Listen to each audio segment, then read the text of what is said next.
Looks like these boys just want to have a good time, huh? At 6'3", from Sac State, Grappling guard, Taylor Jiu-Jitsu and Combat U, grappling in Santa Cruz, California, Dr. Kimura, Michael Fan. In our blue corner, we have Hive, whose fight name is the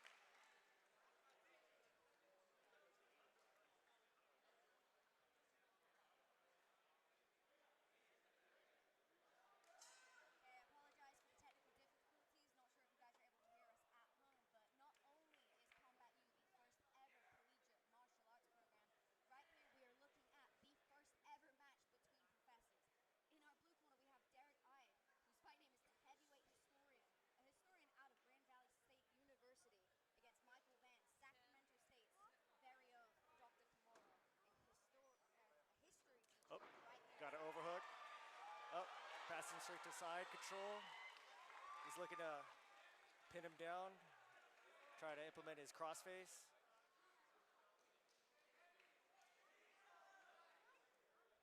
Sac State's own Michael Van finds himself in top position right here, applying heavy pressure as he looks to pass to full mount on Hive.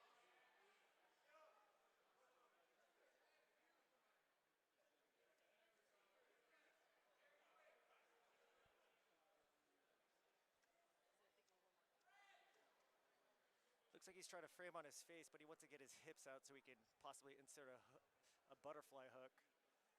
Interestingly enough, we have Michael Van, Sac State's own. He's a black belt who has won gold at every level in BJJ. And his opponent, funny enough, is a black belt in Kempo and a Golden Gloves boxing champion. So looking to add to those accolades tonight is Hive. And when asked if he sees any holes in his opponent or if he studies his opponent, I know these guys are good friends, he says he's old. And that is what he plans to exploit here tonight against Michael Van. Man strength will come into play, I believe. And building off of that, Michael Van says that he's the oldest student of Garth Taylor. And I think that's pretty interesting. Like I say, he's on the mats at the age of 58 years old, which is not something we see every single day.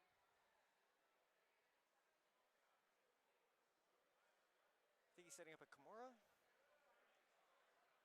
Well, that would be very fitting for Sacramento State's Dr. Kimura.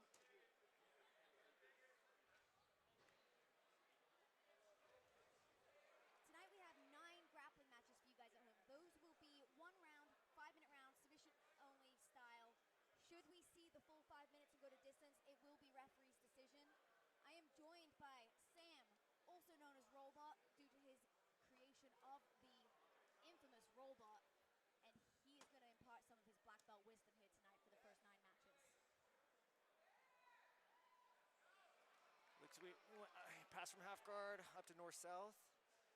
Looks like he's gonna go for that Kimura, possibly a wrist lock. Both of these guys kind of coming out of retirement here tonight for Battle of the Hive. Mike Van says he has not competed since 2012, and back then he got the submission, so he is ready to hunt that again tonight. Looks like he wants to get to full mount.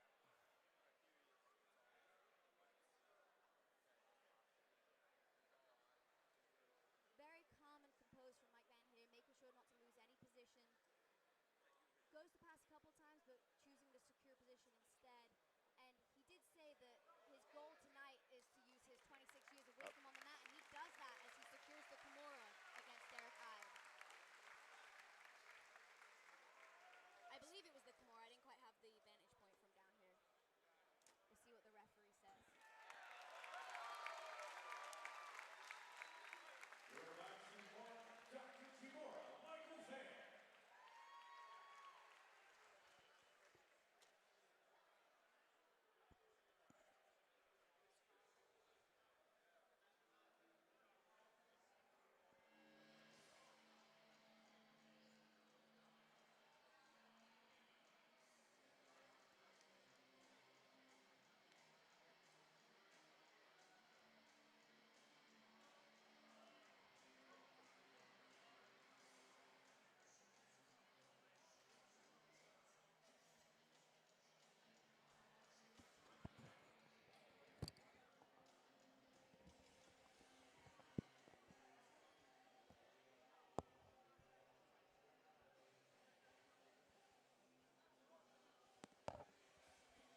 Oh man, it would have been crazy. I went to UCLA and there was such a massive student body. I can't imagine how crazy this stadium would be having an MMA match and grappling matches.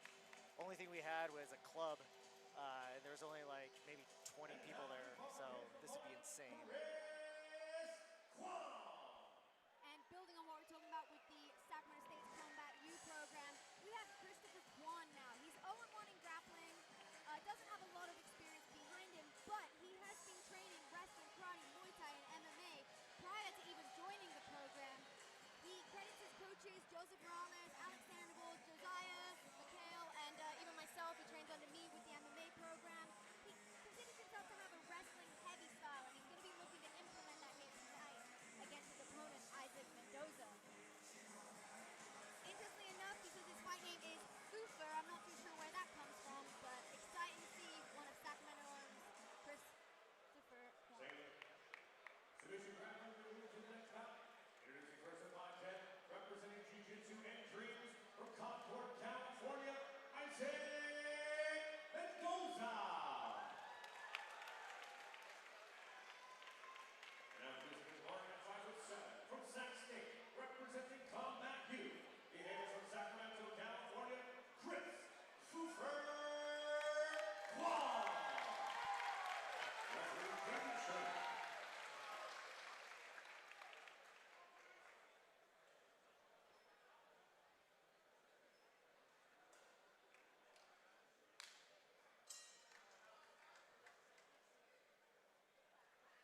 Okay, another 5-minute submission-only grappling match.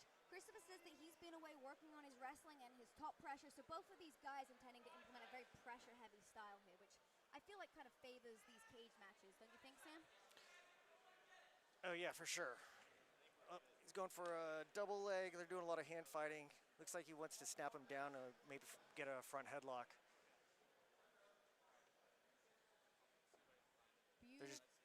Beautiful use of the tie-ups from Mendoza, very heavy on that head pressure for Chris, and also kind of looking like he's starting to try to utilize some foot sweeps in there, I noticed. Nice level change from Christopher, but Mendoza able to beat that with those underhooks. How would you address the underhooks in this position, Sam? Oh, sorry. Oh, nice back take. Mr. Just popped around. In the action, but Christopher Kwan finds himself on the back of Mendoza with a body triangle. This is a very hard position to get out of here, Sam. What would you advise for Isaac Mendoza as he finds himself in the first minute of this round in such a position? He would have to deal with the body lock by grabbing one of his feet to bring it up so he can untangle the body lock. All the while protecting his neck and trying to get his shoulders to the floor. But Christopher's been doing a pretty good job about switching his body triangle from side to side. Christopher also doing a great job of keeping his opponent away from the cage. If you notice, he moved to the correct side, switched his body triangle, and is now controlling his opponent within the space. Across the jaw is Christopher Kwan, but we've touched on this in previous shows. You are able to finish this choke here across the jaw. Yeah, definitely. You just choke right through the jaw. Looks like he might go into a head and arm. Oh, nope. Okay, he's trying to do your classic white belt break your ankle on the protecting himself.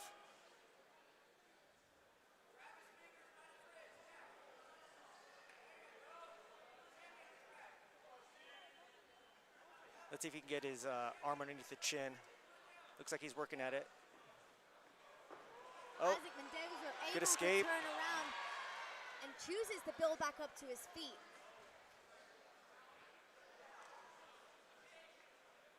Beautiful head positioning here from Christopher Kwan. And interestingly, it seems as though Isaac Mendoza is using almost like a tie clinch style on that headlock. It's always good to hang on somebody's neck to tire them out. It just becomes annoying. And just to build on a little bit of what was said when I spoke to Christopher, his goal eventually is to become a professional fighters. So it's really cool that these kids are able to get the experience on a show such as Battle of the Hive. Something that most people wouldn't get until much later in their career. Mendoza threatening a guillotine, but Kwon able to pop his head out and now finding himself in the close guard of Isaac Mendoza. Best way to get out of this is just to stand up, tall, push the legs down and pass.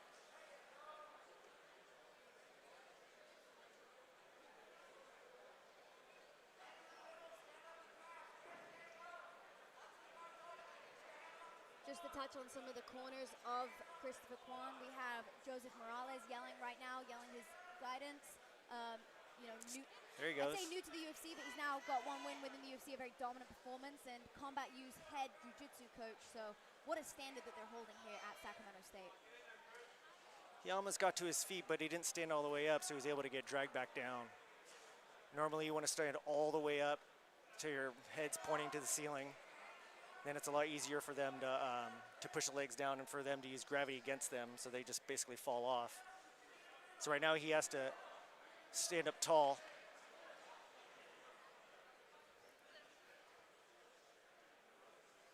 Looks like Mendoza really wants to go for that guillotine, huh? Yeah, definitely threatening the guillotine and relentless on that position. How do you feel about him holding the close guard in this position? He's not really, you know, looking to get to a hip or really throw up any submissions besides from the guillotine, which thus far, not really finding a home. I mean, there's a lot of attacks he can do. Even right now, he can go for, you know, a Choi bar. You can go for any type of arm lock right up there. He's getting to his side right there. It looks like he's going for a triangle. He almost has it. He's out. Up. Arm bar. Omoplata. Oh. It's pretty good. On the 10-second clock, Isaac Mendoza deciding to throw up numerous submissions. You got to wonder, could that potentially seal that referee's decision, you know, from an activity standpoint? Christopher Kwon not too active on top, but a very closely contested match between the two. By referee decision, Chris.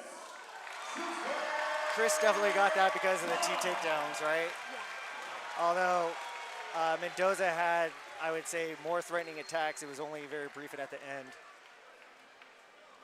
Definitely a well-matched and highly contested match between the two of them. Our first decision of the night. But we have 7 more grappling matches lined up for you guys.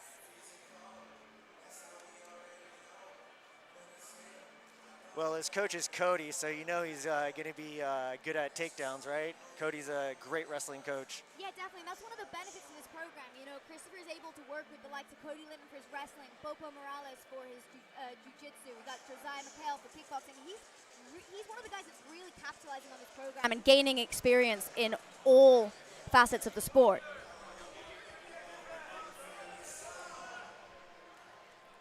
As we welcome Garrett Furtig to the cage for our 3rd grappling match of the night. And now we welcome our next grappler, Chris. Doing a match inside of a cage is so much more fun than just on a regular mat. Okay, and walking out in the blue corner, we have Christian the Skywalker Alba. And he says that his key achievements in martial arts so far is being the best competitor he can be and opening up his own gym in the future. So don't think that's a key achievement. I think that's a goal of his. But, you know, another young prospect here tonight from Guerrilla Modesto. And he's been training under Mike Cruz at Guerrilla Modesto, and he says that he works harder than most, and the results show for it as he looks to secure another win here tonight in the Battle of the Hive cage. And now please welcome Eli McCann.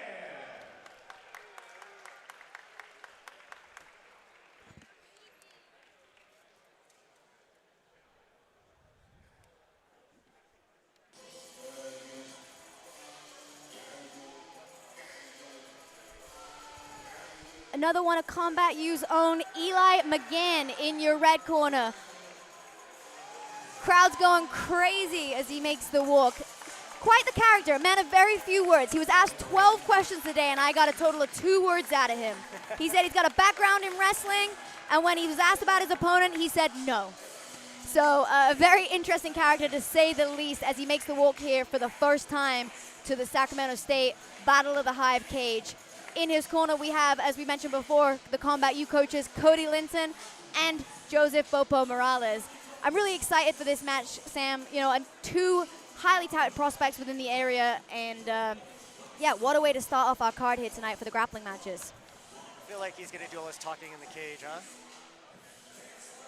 I hope so. We see the grappling 1 5-minute round. Introducing first, at 5'11", a member of Gorilla Modesto, from Modesto, California, Chris the Skywalker Elba. Now losing the corner across the cage at 5'7", from Sac State, representing Combat U, grappling out of Tracy, California, white bout, Hive.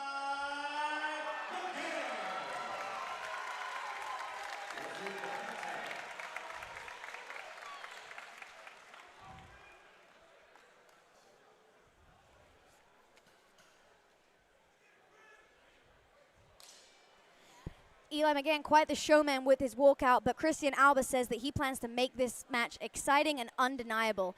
His strategy is to show how much he knows, and he wants to make it as fast as possible. He said he's going to win by whatever comes to him, and it's going to come to him fast as he gets in on the double leg on Eli McGann against the cage.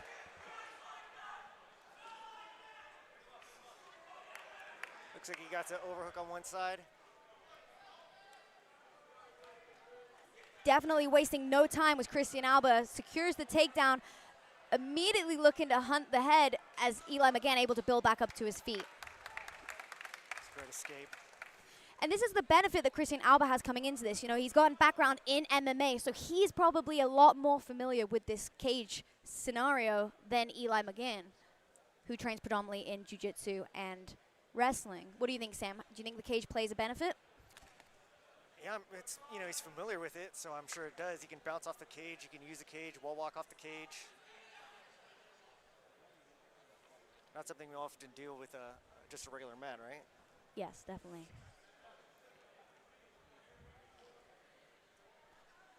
Christian Alba says that in his last match, he won by triangle in the finals. Oh, he's a leg guy. Okay, Eli McGann finding himself on top for the first time in the first minute and a half of this match.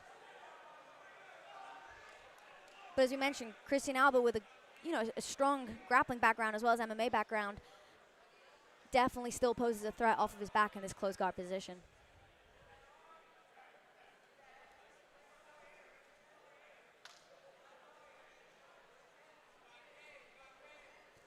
Head positioning from Eli McGann in that position, looking to make it uncomfortable for his opponent, Christian Alba, as he builds to his feet. You touched on this earlier, Sam, coming up to his feet to look to break the closed guard in the last match. What advice would you give to Eli here as his opponent ties up that leg? Obviously, you have to strip the grip. You stand up, and then he needs to reach back and pop off that foot. But he was almost there. Oh, there we go. Eli McGann doing a good job of controlling the biceps, keeping that head positioning, and making it uncomfortable for Christian Alba to kind of really set up any offense in this position. But as we touched on, this is a 5-minute submission-only match, so should they not get a submission within the time, it is going to go to referee's decision, and as of right now, I would argue that Christian Alba is being more active in his threats. So do you think Eli McGann needs to kind of force the pass? They're 1-for-1 on takedowns. Eli looks like he's controlling him pretty well with his closed guard. He's keeping him off balance. Oh, sorry. Oh, go for the knee cut. Scrambling. Eli McGann able to start to pass, but Christian Alba very active with his guard. But Eli McGann round to the north-south. Can he secure this choke here? How would you finish from this position, Sam? I need to adjust his arm to get his arm to cross over his neck. Oh, looks like he's going for. Oh, nice. And Eli McGann secures the second finish for Sacramento State's Combat U.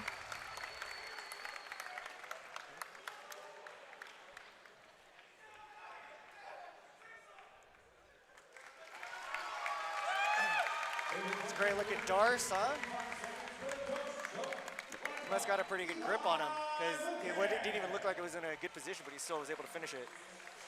Yeah, beautiful squeeze from Eli McGann as he secures that Darce win here for our second Sacramento State finish, but our third Sacramento State victory. Sacramento State is on a run here tonight in their hometown show, Battle of the Hive 3. Well, I guess enough was said there, huh? Yeah, definitely. And we're moving on to our fourth fight of the night, or grappling match of the night, should I say. And that is another Combat U. Sacramento State owns Ryan Bo Cepeda versus Teddy Bo.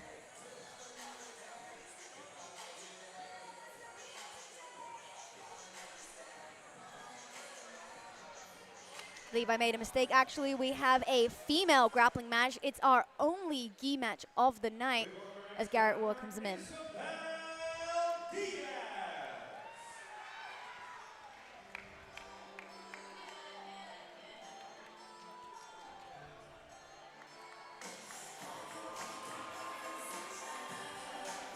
So Isabel Diaz comes in here tonight with a background in Muay Thai and MMA, interestingly enough, but she is going to find herself in a gi jiu-jitsu match against Combat U's own Tatiana Amarante. A blue belt in the gi is Isabel Diaz. I did not get a chance to talk to her earlier today, but she says that she just plans to come out here and have fun.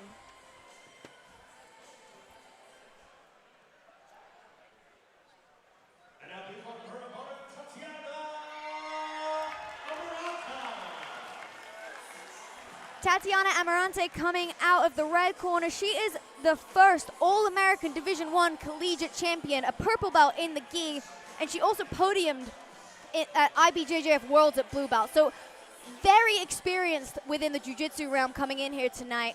So it'll be curious to see how she fares against the blue belt but MMA experienced athlete.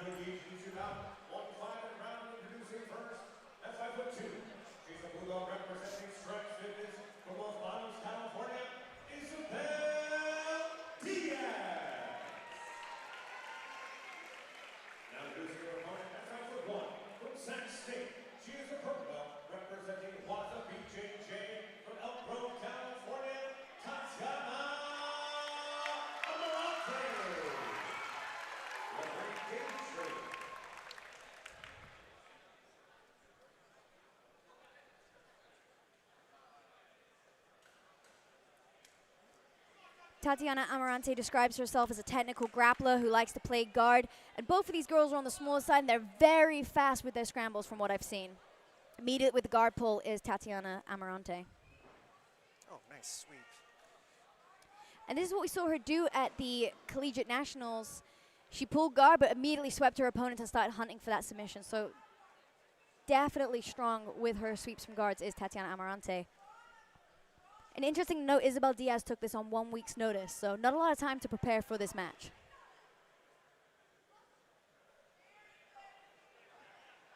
She's able to recover guard. Oh, see, that's how you do it. Stand completely up. These girls are going for it. Beautiful job from Tatiana using that paint grip to kind of keep control of her opponent as she raised to her feet, finding herself looking to pass the guard. Knee on belly to mount. She's in three-quarter mount right now. It's a very different game between gi and no gi, right? Because you have all these handles you can grab on to slow somebody down. So you can't just run away or you can't just buck to get out of there. Amarante doing a great job of staying composed and controlling her opponent, not forcing the matter as she looks to take the back. Both hooks she got in. A good grip. She got a good collar grip. Probably going to get into a bow and arrow or just, oh, here it comes. There it is. Almost has the right arm controlled of Diaz, does Tatiana Amarante. As she looks to isolate it, I believe she has a reverse triangle right here. Back triangle. There's so many ways to finish a back triangle, but I think she's probably going to go for that armbar back triangle. There it is. I believe she's going to look to attack and isolate that arm. Can't quite see from this vantage point, but I believe she may have that armbar. She could also turn that into a wrist lock if she wanted to. Oh, she's about to escape. She's going to convert it to an armbar. Isabel Diaz, tough as nails as she turns into the full triangle from guard from Tatiana Amarante. She needs to hook her ankle so she doesn't escape. What resilience and durability from Isabel Diaz as she fights that position and but finds herself in yet another triangle from Tatiana Amarante.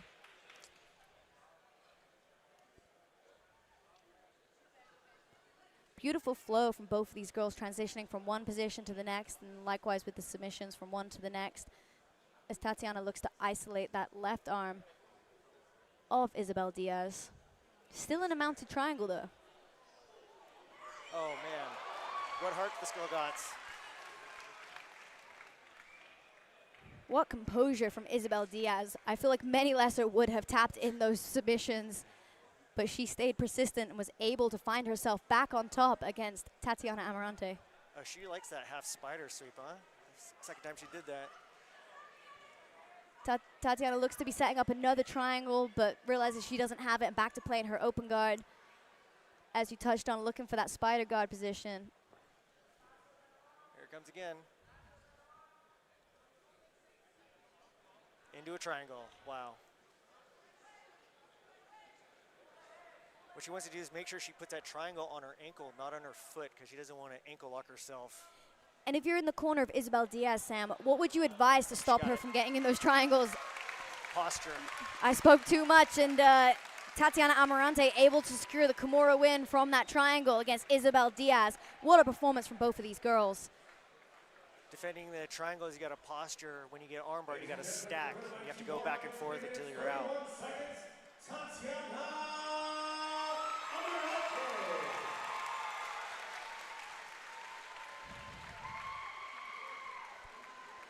That was a pretty entertaining match.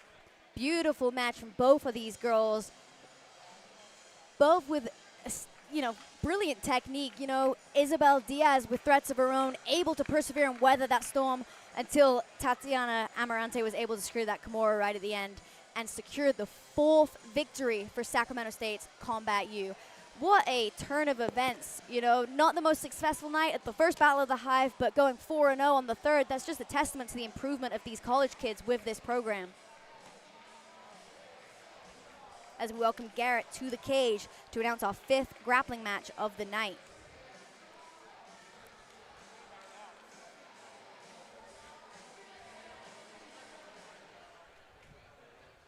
And now we welcome our next grappler, Teddy Fo.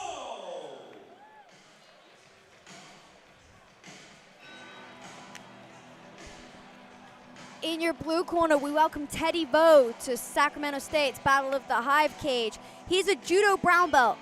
He's got experience in wrestling. He's a jiu-jitsu athlete.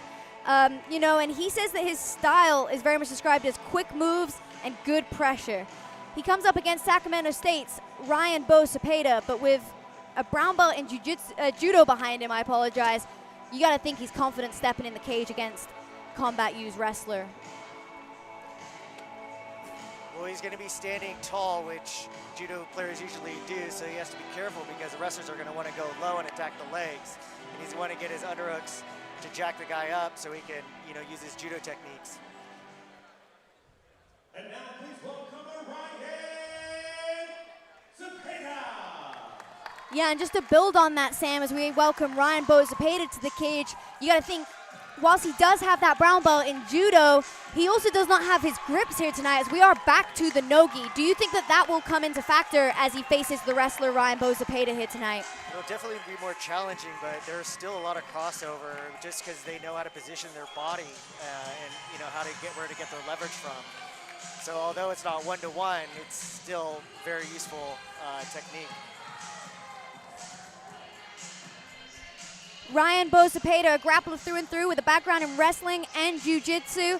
He says tonight he plans to wrestle, pressure, and use his techniques to secure the win against Teddy Vo. But remember what Uriah said at your wedding, wrestling against judo. What'd he say? Well, we'll see here tonight.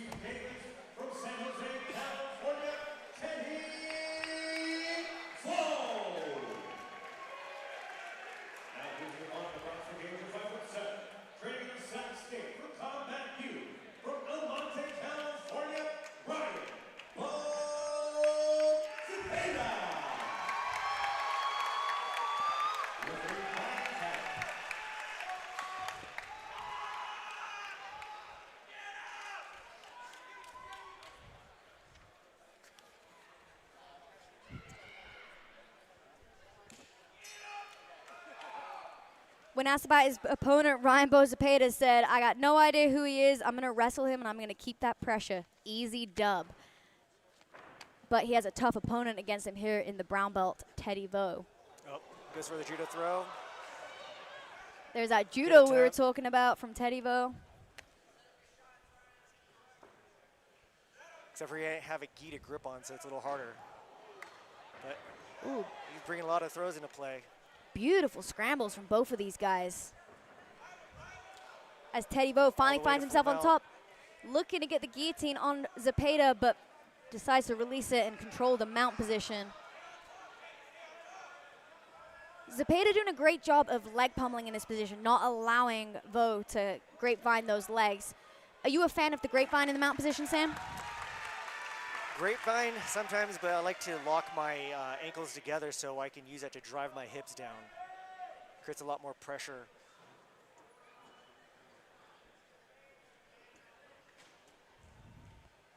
Beautiful types from both of these guys. What a pace they're pushing as we enter the first minute of this round. Zepeda in on the shot, but finds himself again.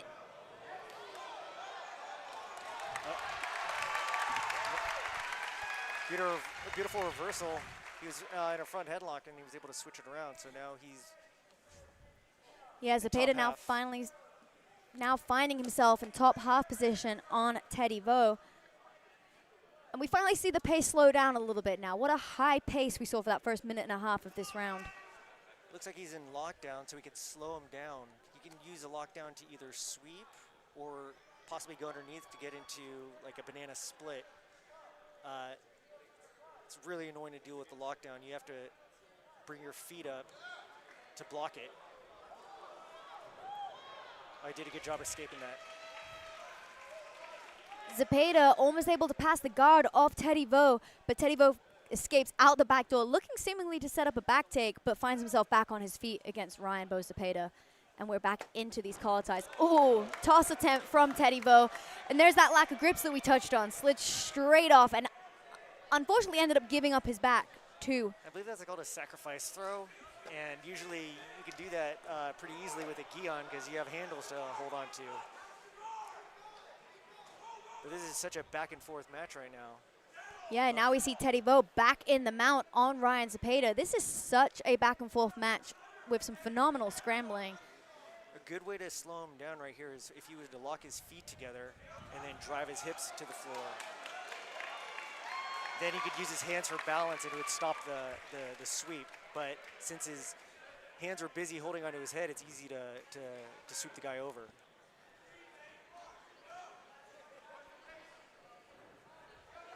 Well, I would love to see this go the full 5 minutes, but I would not like to be in the referee's shoes should the match continue as such. Zepeda now on top, looking to knee cut past the guard of Teddy Vo.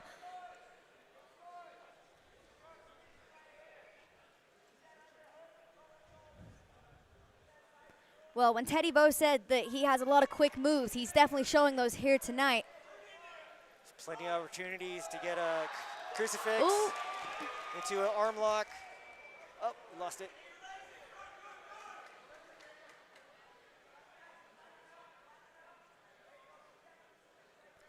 Well, definitely not the easy dub that Ryan Zepeda was hoping for.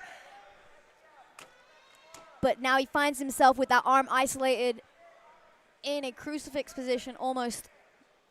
Yeah, he got his right arm stapled, and now he's working on isolating the far arm. Now he finds Zepeda in full mount on Teddy Vo.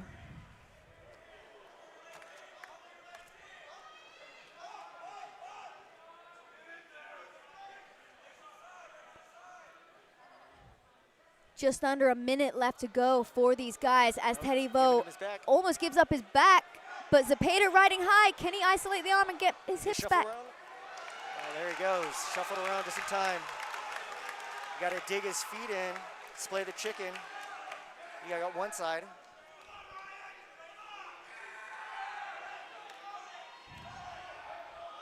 Ryan Zepeda jumps for the armbar.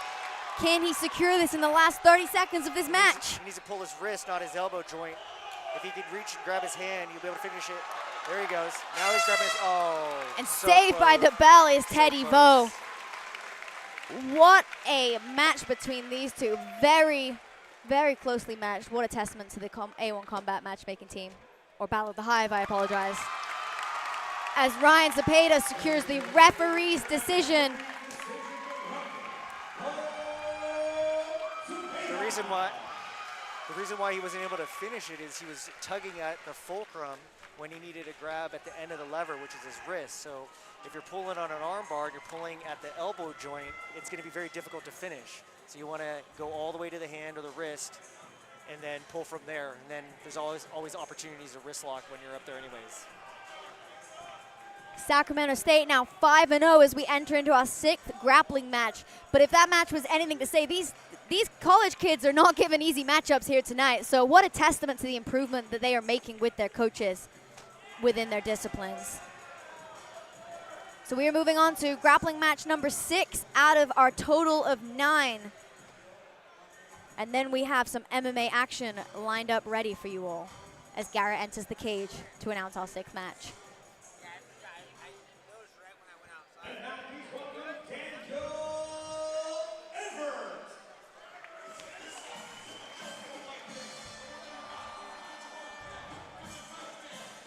Daniel Everett just exudes confidence as he comes in here tonight. He said he doesn't care what his opponent weighs in at. And, sorry, I got distracted, but yeah, he says he doesn't care what his opponent comes in at. He's out here to have fun. And he said that his main motivation for becoming a fighter or an athlete was himself. He plans to take the back and choke him, and he says he doesn't really know much about his opponent, just that he's super scrambly. Scrambling is always fun. And now we welcome Lincoln Sutner. Lincoln, the Honey Badger Sutner. He says he's going to scrap. He's going to apply heavy pressure, and he said that he wants it more than his opponent. He says he's been working on his wrestling lately with the likes of Cody Linton, who we see in the corner, and he also has, again, Bopo Joseph Morales, the head jiu-jitsu coach for Combat U. He says he's got 3 years of MMA experience, which, as we've mentioned, could play an advantage here tonight in the Battle of the Hive cage. Is there a weight discrepancy between these two right now? Do they weigh differently? Because it looks like it. That's what I was saying. His opponent says he does not care what his opponent weighs. He'll take any match. So about 15 pounds? I don't know. Stanley Grappling, we have 1 5 round introducing first. F57. Grappling out of Dark Taylor Jiu-Jitsu, representing UC Santa Cruz, from Santa Cruz, California, Daniel Everett. Now introducing the corner across the cage of Fleming, representing Team Alpha Male, training the Sac State, from San Diego, California, please welcome Lincoln, the Honey Badger Sutner. Referee David Strait.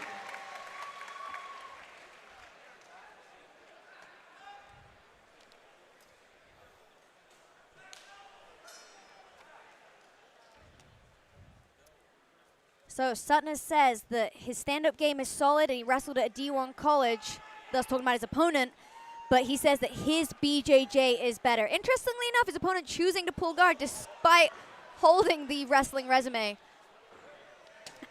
as Lincoln Sutner looks to hit that double unders pass, and there's that pressure that he spoke upon.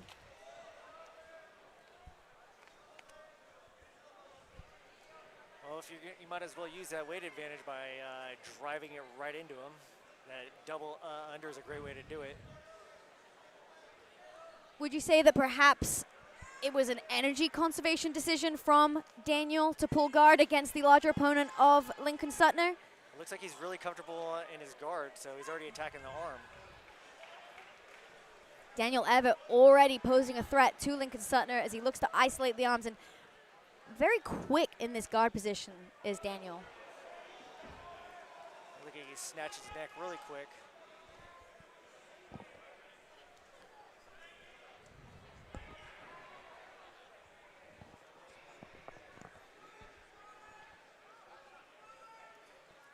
Oh, you already got that crucifix in. Forearm controlled. plenty you can do from here. You train with Uriah Faber, Sam. Uriah has an entire series from this position. What would you be looking for if you were Lincoln Sutner? Well, there's a choke right there, right in front of him. He can armbar his crucifix leg. He can do a short choke. He can, I mean, there's so many things he can do right here.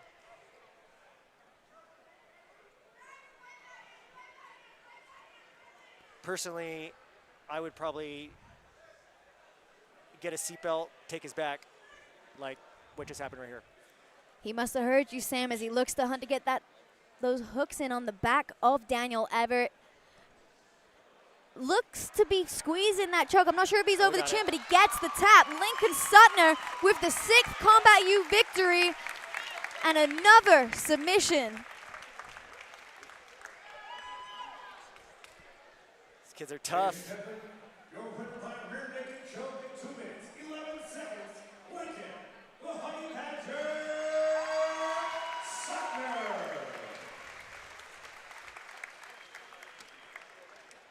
6-0 thus far for Combat U as we move on to our 7th grappling match of the night. This one not hosting any Combat U athletes, just 2 local, highly touted prospects in both the MMA and Jiu-Jitsu world, as we are going to welcome Ethan Richardson and Amarius Taylor to the cage once Garrett is ready.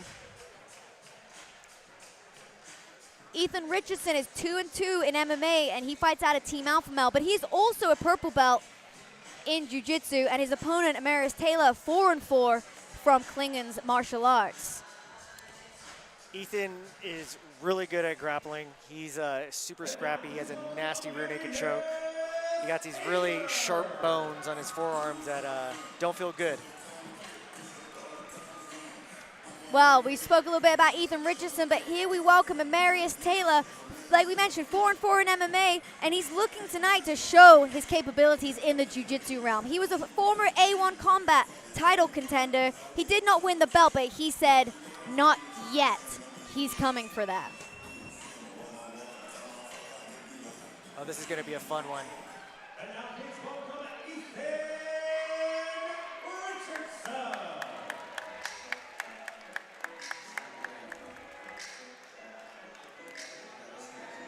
So Ethan Richardson walking out in the red corner, Team Alpha Male's own, a young prospect. As we mentioned, 2-2 in MMA, but he's fought some of the toughest regional fighters in the area, and he's looking to get a win here tonight and kind of bounce back from his last loss. He said he's not sure how this fight's going to go or this match, but he's very familiar with Amarius Taylor as they have actually trained together and consider one another friends. So definitely going to be having a lot of fun in here for both of these young gentlemen. Feature.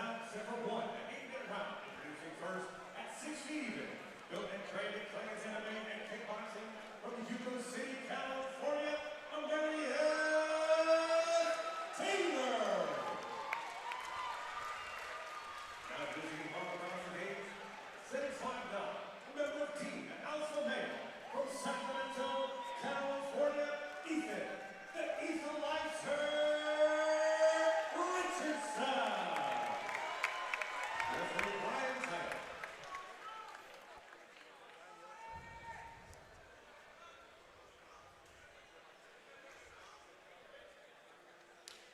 So funny enough, I mentioned that Ethan Richardson said, yeah, he's my friend and he's not sure how this match is going to go. But on the flip side, Amarius Taylor said, I train with Ethan sometimes, but today he is my opponent.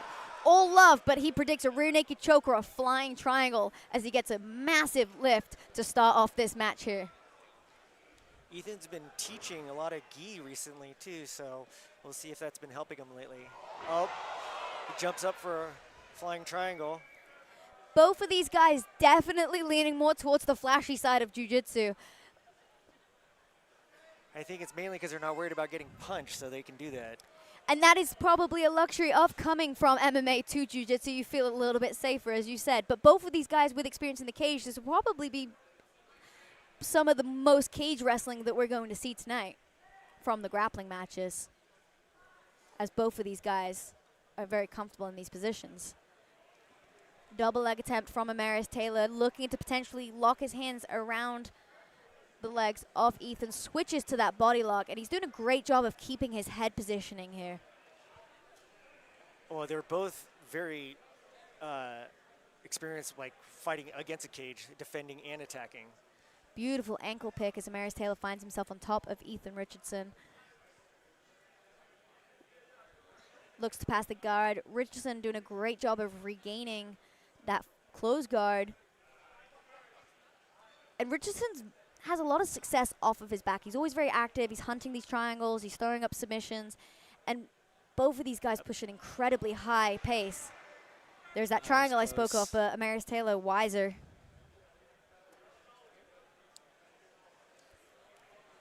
He needs to look to control his posture more the next time he tries that, so he can't just pop his head out. Yeah, cartwheel pass from Amaris Taylor. Both these guys definitely coming out here trying to be the showman.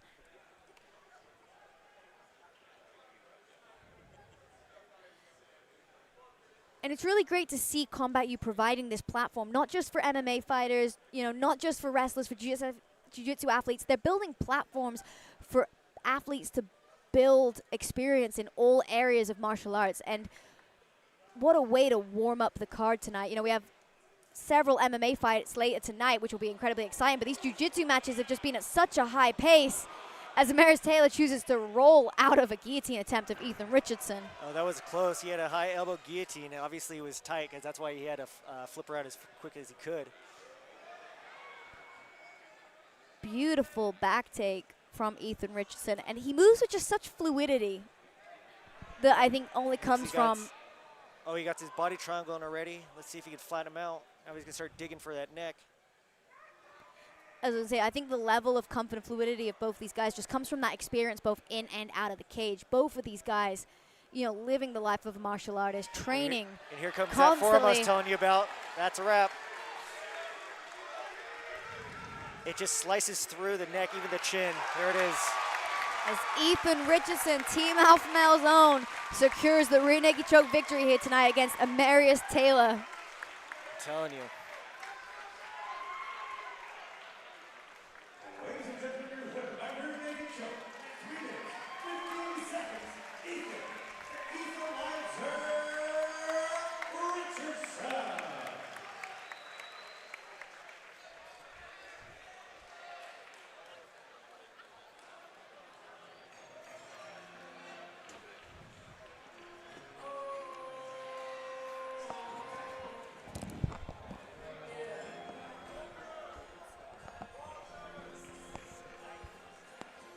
Ethan Richardson back in the win column as he gets the rear naked choke here tonight, a battle of the Hive 3.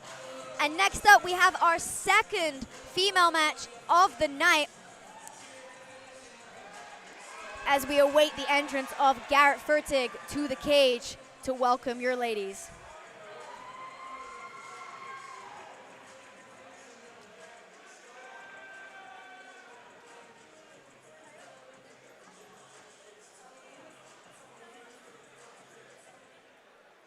And now, please welcome Marlene Gutierrez. In our blue corner, we have Marlene Gutierrez. She is 2-1 as an amateur MMA fighter, and she's 1-0 in jiu-jitsu super fights. She received her blue belt at the start of 2025, and then she had 2 TKOs for her MMA victories. She has a background in jiu-jitsu, judo, and MMA, so definitely a grappling heavy style regardless of her MMA experience and expertise. And she says that she has no plan coming out here. This was a last-minute match. It was made this week. She says that she's not fighting. She's just doing jiu-jitsu, and she hopes to win. So she's just looking to come out here and have fun here tonight against Combat U's own Sabrina Cunha.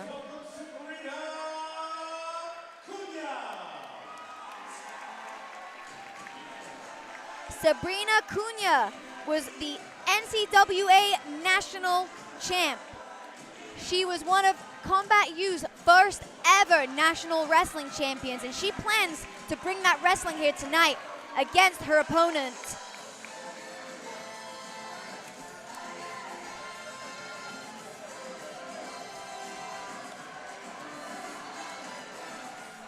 And grappling qualified round introducing first at 5'5" from Long Shot Martial Arts, grappling out of Bernie, California, Gnarly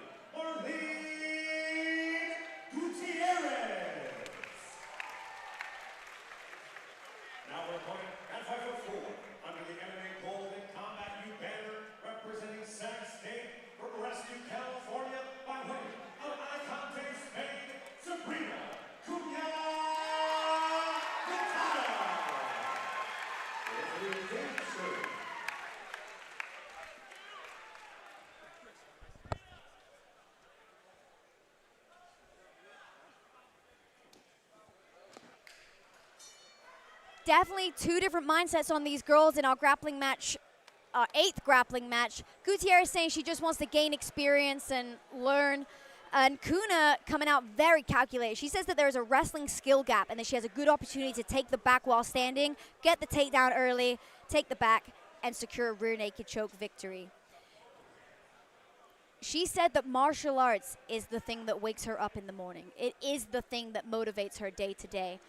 And we're seeing that wrestling pressure right here as she backs Gutierrez up against the cage and is using strong head positioning to control her opponent. Now level changing on that single leg, looking to secure the first takedown of the match. How do you feel about these head outside single legs here? You know, Kuna finding herself in a guillotine threat. That's what you always have to be worried about, right? Is your neck getting taken. It's usually safer to have your head on the inside. I was going to ask, do you think Kuna should let go of the leg and start respecting the choke? But she finds herself able to take down Gutierrez, looking to pass the leg and able to pop her head out of the guillotine. Well, she landed in a great position right now. She's, you know, basically she's in a leg drag position. There's plenty of things she could do. She could pass easily, or she could just sit there and pin her down until she's ready to go.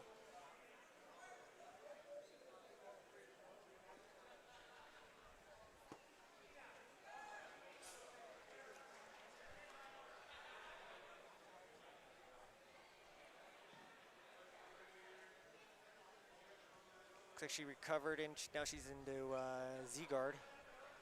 Now she can push her away with her shin or bring her close. So it's a great position for the bottom. Kuna says that since her last fight, she has been training a lot more over with Team Alpha Male, getting that cross-training, getting different looks from different partners, and just gaining experience. In her corner, we see Tom Fallon and Jim West from MMA Gold. So two of the local super gyms, you know, two of the best gyms in the area from a mixed martial arts standpoint. And as we touched on, she also trains here with Sacramento State. This is a girl that she lives martial arts, as we mentioned. She said every day it gets her out of bed. She loves the sport, and she loves what it brings. And there's nothing this girl loves more than being in the cage. Looks like she turned her to be pinned up against the cage to use it so she can pin her there so she doesn't have room to move. As a top person, you want to be able to control somebody's hips so they can't move. So if she pins her hips to the cage, it's just even one more angle that she can't move. Yeah, definitely. And on the flip side, from the Gutierrez standpoint, I think she needs to start working to get to her hip, getting her hips back to the cage, and she can use the cage to actually get back up and almost reset on the feet in the wrestling positions. Because right now she's just finding herself getting heavy pressure from Sabrina Kuna, who is looking to address the lockdown of Gutierrez, but she's using very heavy shoulder pressure as she looks to leg pummel. And this is just going to be a very uncomfortable position for Marlene Gutierrez. If you were Gutierrez, what would you do here, Sam? Obviously, I mentioned getting to a hip, using your frames, and trying to get up on the cage. But is there anything else she can do besides from holding this lockdown? Oh, I was just going to say what she did. You're going to have to do a little boost off the cage. That way she has room to get her hips out. Right now, I would have let go of that lockdown and use my left foot to pull my hips out and then insert a half butterfly hook. But right now, looks like she wants to just try to control her so she can't advance.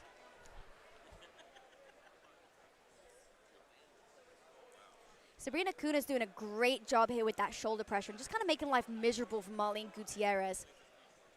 We have 1 minute left on this match. Kuna not seeming too adamant on getting the submission, just kind of bullying Gutierrez grinding her here. elbow on her neck.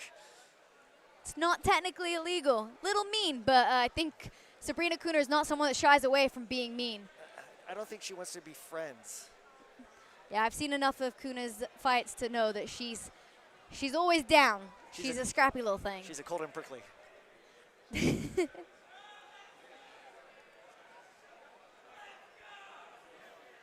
Kuna now on her feet, looking to tripod potential. I believe she's around the neck of Gutierrez, but Gutierrez also on the neck of Kuna.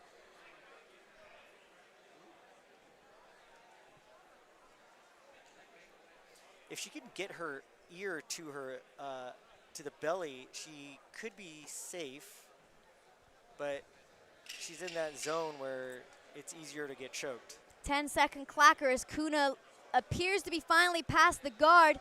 Cartwheel pass to seal the deal, and you got to say, top pressure heavy was a little bit of an understatement for Sabrina Kuna. She drowned her opponent in there for this match. But what a performance from the second ladies match of the night.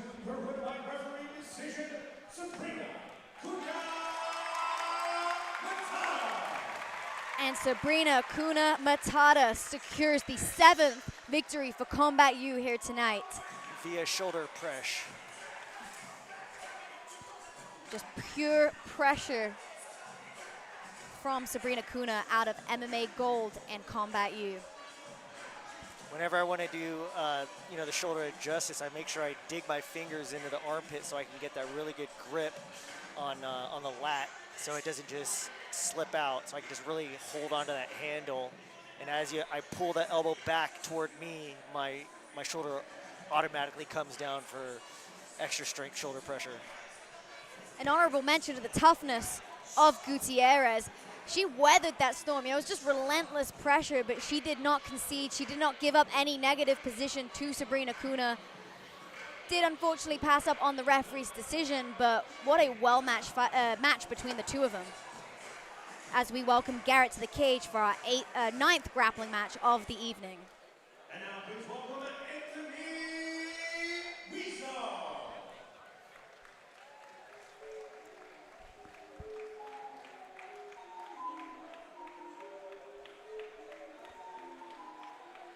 Okay, in our grappling main event of the night, we welcome Anthony Huzzah to the cage. Competing out of AKA, you gotta think he's got a very solid grappling base, just purely based on the gym's, you know, just purely based on the gym's kind of like, Reputation. Reputation, that's the word I'm looking for. He's a jiu-jitsu based fighter. He competed in ADCC and IBJJF World. It's definitely a tough room. Yeah, but he has a tough match against him in Matab Slayman out of Team Alpha Male. An NCGA champion, another one of our collegiate Division I All-Americans, and he's also a 2-time NAGA champion. So both of these guys coming in here with arguably the most experience on our whole card so far, and very explosive grapplers. So on the side of Matab, he said, I'm going to be relaxed, I'm going to be technical, and I'm only going to be aggressive if needed. Anthony Huzzah said he plans to come out here and be explosive to get that win.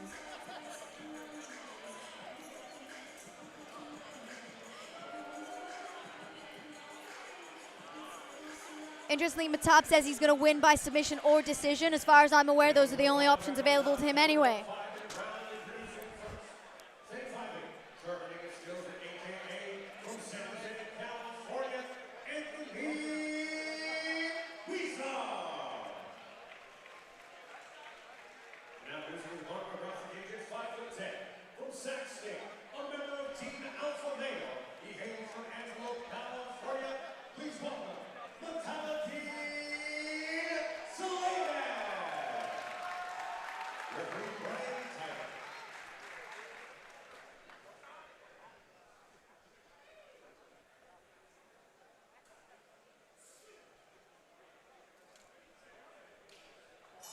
Ooh, just sprinted right at him.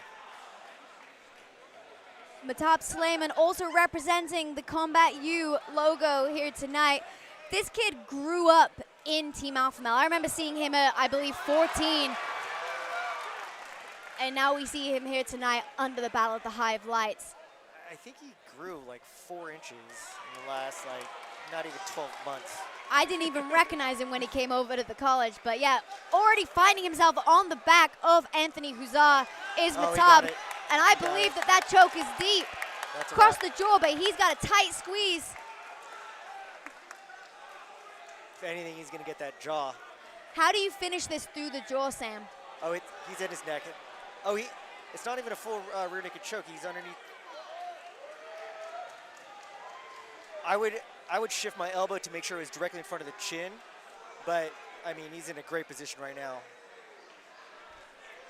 And we're only a minute into this round. Matab Slayman has 4 whole minutes left to work from this position as he looks to build up to top position, but he's keeping that grip across the neck. Oh, wow.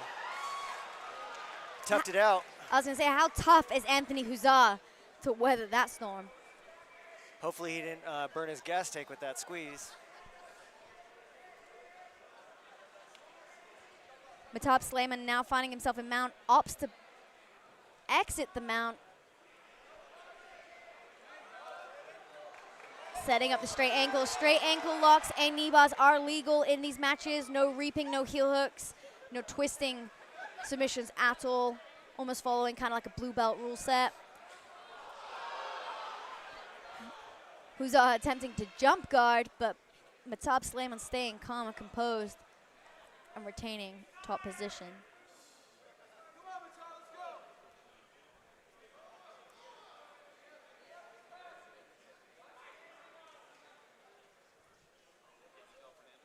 Both these boys aren't as aggressive as they were in the beginning, huh? I mean, that is a hard pace to maintain. Especially after that choke threat that Matab had Huzarin. But we are halfway through this round right now, and you got to think that Huzar's going to have to do something big or look to hit a sweep and get on top in order to sway the referee's decision should we need the full 5 minutes. What would you do if you were Huzar in this position, kind of stuck under the relentless pressure of Matab Slayman? Invert, grab his ankle, heel hook, or no heel hooks here. No heel hooks. So I guess I'd just go belly down ankle lock. If there's one thing Mr. Robot loves, it's a heel hook. And an ankle lock.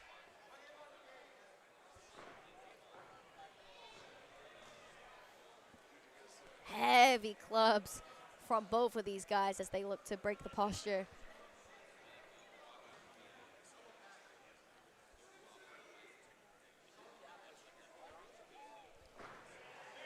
Beautiful level change from Matab Slayman as he secures that double leg. But Anthony Huzar not conceding the position and immediately builds up to his feet. Got some showmanship going on here. These guys want to entertain everybody. High C attempt from Anthony Huzar, but it's sprawled out by Matab Slayman, who now finds himself yet again in top control, but in the full close guard of Anthony Huzar. Next time he attempts that, he needs to chain his attack. So as soon as he sprawls, then he needs to go underneath and attack something else. Because that was, I believe, the third time he tried it.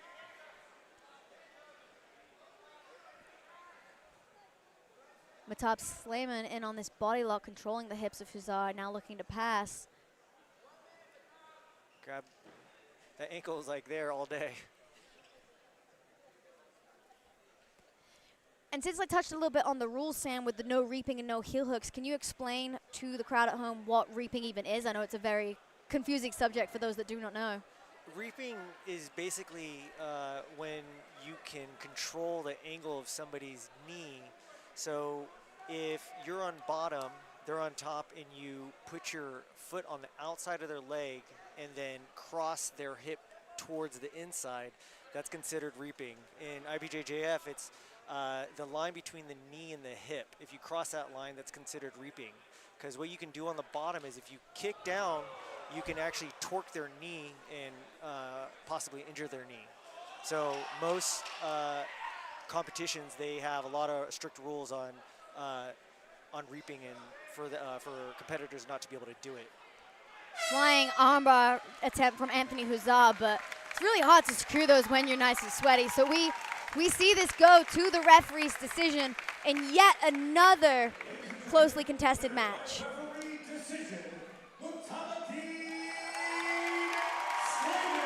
And there we have it, our last grappling match of the night.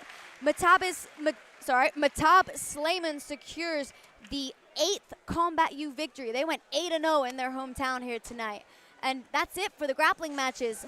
Just a reminder, I was joined with Mr. Robot himself. Sam, explain to us what a robot is really quick in your own words. The robot is basically the world's first anatomically engineered training simulator where you can dislocate bones, you can dislocate the arm, you can pop the foot, you can heel hook and dislocate the knee. You can also, there's choke sensors inside of it, so you can get objective feedback of how much pressure you're putting directly on the arteries. It also is in a shape where it has realistic feedback when you do certain techniques. It can hold turtle position, you can stand on top of it. The president of the shut down. Thank you everyone for being here. Today we recognize Battle at the Hive Tree as Greek night. So please help me in recognizing, Dr. looks at me to say it, the coldest and the oldest fraternity in the world, Alpha Phi Alpha Fraternity Incorporated.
Okay, and welcome back to Battle of the Hive 3. My name's Corey McKenna, ex-UFC, and I am joined tonight with, well, for this fight only, my guest speaker, Uriah, the Cali Kid Faber. Uriah, how you doing tonight? I'm doing good. This has been a great event so far, and you know, this is a big difference from the first Battle of the Hive that we had at the beginning of this process, and it's good to see all the hard work paying off for these students who've been putting hours and hours at the gym, at school, and high-level stuff. Yeah, we were just talking about how great it is for these, you know, not just the college kids, you know, they're providing a platform for the grassroots also, but we had 9 grappling matches to kick off our undercard. Combat U went 8-0, Yeah, undefeated, that was awesome. which was a complete flip where I believe I believe the grappling matches in the first show, I believe we lost pretty much We all lost of them. all So of them. what a testament to the improvement of the jiu-jitsu team here, headed by Joseph Morales, assisted by myself. And Uriah, you helped build this program from day one.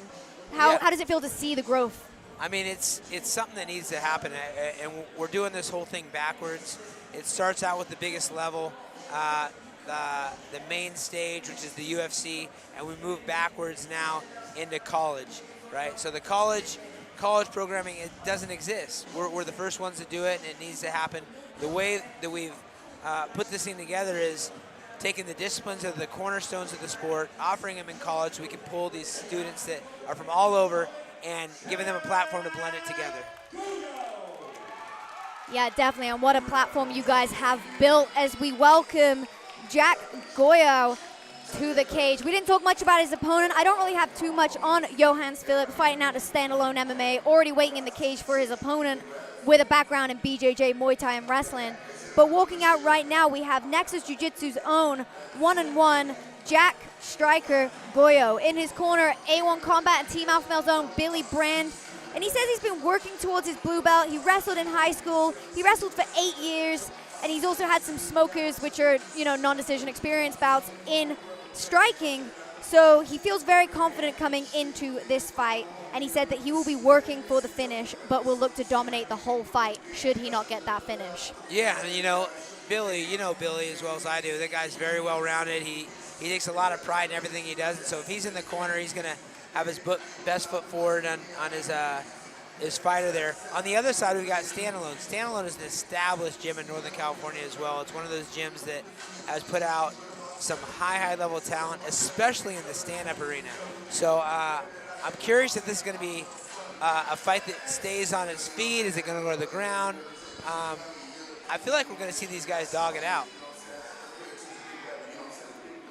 Yeah, definitely. And I mean, if, as we mentioned, you got with the corners, you've got, you know, Billy Brand and Andrew Kerfoot. That's a black belt in jiu-jitsu and a high-level striker in Billy Brand, ex-A1 and Contender Series. So a high level of coaching staff as he enters the cage here tonight for Combat U's Battle of the Hive 3. Yeah, and I think, you know, all the accolades of the cornermen and the teams aside, we got 2 individuals in here that look like real athletes. I mean, in tip-top shape, look like they have athleticism on their side, obviously, you know, in great shape, and I'm excited to see how the technique pans out, because that's the stuff that's going to really be the difference here. He's at 6'1", weighing 156.75 pounds, with a 1-2 amateur record from Butte College, training standalone MMA from Chico, California, Johannes Philipp.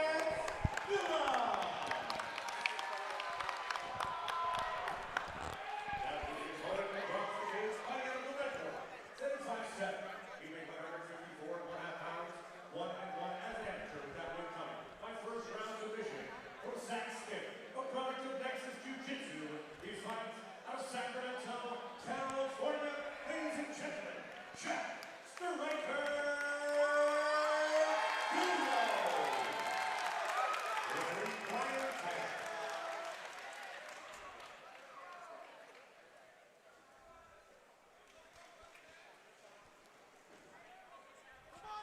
So Johannes Philipp in the blue corner, 1-2 as an amateur thus far, and Jack Goyao 1-1 in our red corner. Whoa, right off the bat, high kick to the head. striker. That must be why he got his name. Yes, certainly. And Goyao says he's not scared to stand and bang, but he doesn't think that his opponent has as good a grappling as him. So confident in all areas of this fight is Goyao Oh, as he looks to engage in the wrestling. yeah, Jack went right in for a snatch single and deflected by his opponent. We got a southpaw in Johansson. He's using that range right now, just tagging, throwing straight down the middle, what you do when you're a longer guy. Let's see how Striker does, getting his head off line and trying to stay in a safe zone. Ooh, nice little low kick by Johansson. Phillips definitely looking to have the speed advantage. You know, lots of stance switches. He's kind of pulling on all of Goyo's strikes, but heavy lead hook for Goyo there. Both of these guys willing to trade in the pocket. Yeah, the thing I'm seeing right now is Jack basically circling into the power of Phillips, and he's getting his head popped back by that nice little jab, and then he's walking in the right hand. I think it's going to be trouble. Oh, as I say it, he gets dropped. A little flash, nothing too serious. We got a little blood under the eye of Jack. Phillips definitely looking to have the length advantage, as you mentioned, that jab really finding a home.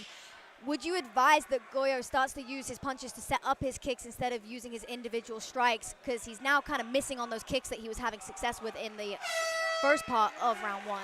I mean, that's one way to do it. I think the other thing is he just needs to circle outside of the power. He's walking right into his power, and that jab is just finding its mark every single time. It's a tiny little effort from him. It's popping Phillips or Jack's head back every single time. So when you're in that position, you got to find a way to get outside of the power. Some big dips in one direction or the other direction, not going straight back or staying in the same spot.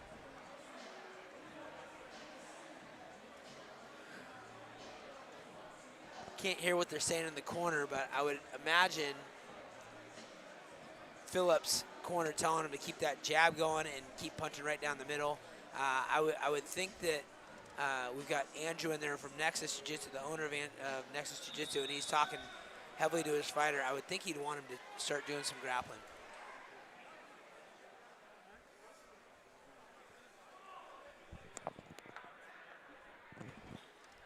And Andrew has fought at the A1 arena as well, and you know, he's a jiu-jitsu player first, but also a mixed martial artist.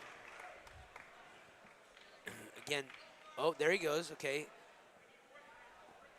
we're starting to see Striker bring his head on the outside. Oh, dropped again. If that was dropped again. Every time that left cross lands, it seems to make a real mark. Oh, clean punches. Oh, this could be it. This could be it. And he pulled him off. Nice clean punches, and Jack is covered in blood. Well, Jack said he was not afraid to stand and bang, and Johannes Phillips obliges tonight. TKO win for Johannes Phillips in the blue corner. I gotta say, those straight punches were incredible. I mean, it was on the mark. His hands were right back to his face, and they happened in succession. One after the next after the next. Every time he connected with that left cross, he was putting Jack to the ground. You know, this is why these guys do these amateur fights. This is where you learn a lot about yourself. This is where you, you know, keep going on the things that are working and fix the things that aren't. And it doesn't really matter in the big scheme of things on a win or loss. It's about getting out there, getting the competition, getting the experience, and learning from it. So congratulations to Johannes Phillips. Congratulations to Jack for getting out there and putting his skills to the test.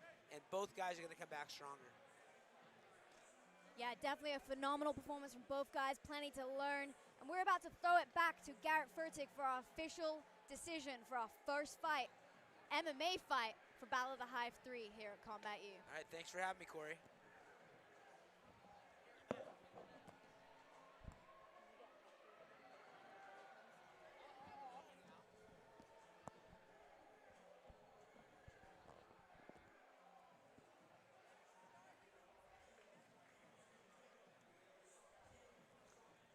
What's up? Hi, good to see you. Good to see you too. They couldn't Yeah. give me a match. I've been missing out. Scared. They're scared. But I think we got to recruit the kid Lincoln fought with or who he was grappling. He's from my home gym. I grew up with him. Yeah. And he's Yeah. getting talked into coming. His dad is engaged to my childhood friend. Oh, that's so funny. He's been to my house. I'd love to have him come. Yeah. I just talked him into it. 33 seconds of the second round. Declared win by TKO, Johan Ulas.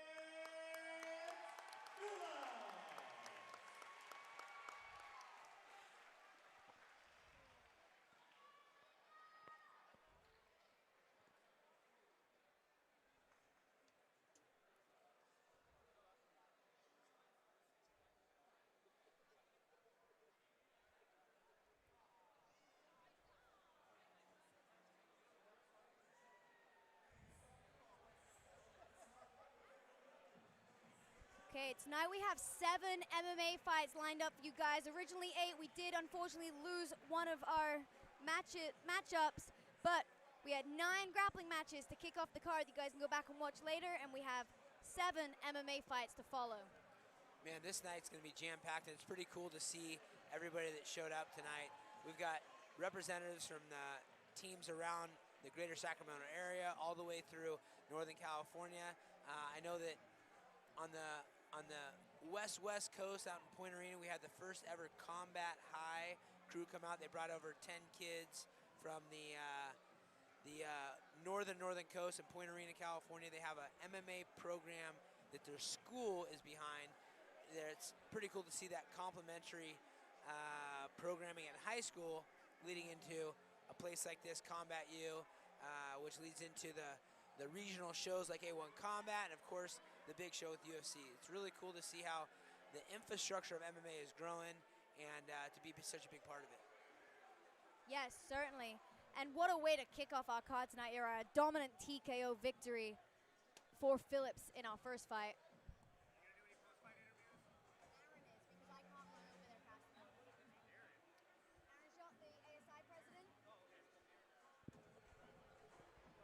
Yeah, I feel like that was a very, very good start to a night of violence. I mean, talk about precision when it comes to punching, some heart, and I mean, big knockdowns. I think there was maybe 4 knockdowns in that first fight. It's going to be hard to beat. Yes, certainly. And just to run through our card, that was our first bout of the night. We had Johannes Phillips from Standalone MMA versus Jack Goyo from Nexus Jiu-Jitsu. Next up, we have a bantamweight bout between Louis Alassad from Oak Valley Club and Jakub Stepanyan from Ultimate Fitness, followed by middleweight Kaylin Kyles from Dark Horse MMA, Lemire Mitchell from Ultimate Fitness, Jasik Constantino from Dark Horse MMA versus Juan Bonias, Combat U making their debut.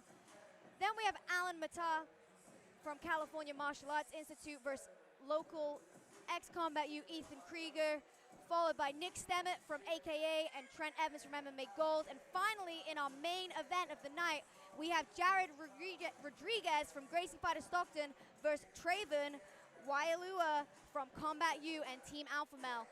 And funny enough, to build on that, Traven Wailua was the first ever Combat U victory in mixed martial arts. So back from returning to the home within which he set history. Yeah, and Traven, we call him Baba.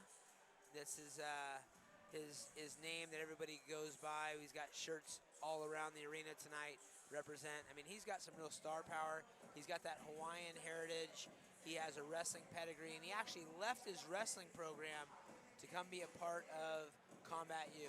And I think that speaks to what we're trying to build here. Guys are ditching the roundabout path to mixed martial arts of wrestling to step up and become mixed martial arts artists from the get-go. And for me, back in the day, I went to UC Davis, I wrestled in UC Davis, and that was my beginning to my fight career. It's so cool to see these kids being able to actually cut their teeth in a program that allows them to mix all the disciplines together with high-level coaching. And Baba's a guy that trains with our pro team over at the gym. Baba meaning Traven Wailua. Yeah, definitely. And just to build on what you're talking about with Combat U, little fun fact, Combat U actually has more athletes than all other sports combined here at Sac State with over 500 students enrolled. So, although a new program, definitely one that is making waves and making history as we move into our second year. Yeah, I was on the ground floor of this thing as we're, building it, and my job was to do the PR and let people know about what was happening, and it made world news. I mean, literally the first ever combat programming backed by the university with a president who's thinking outside the box and not scared to take chances and has a true love for the mixed martial arts. So I feel blessed to be located right across the street from Sac State. That's where our home base is for Team Alpha, for Ultimate Fitness, and it just became a perfect storm of something very special. Well, you talked a little bit about your wrestling pedigree back when you were younger, Uriah.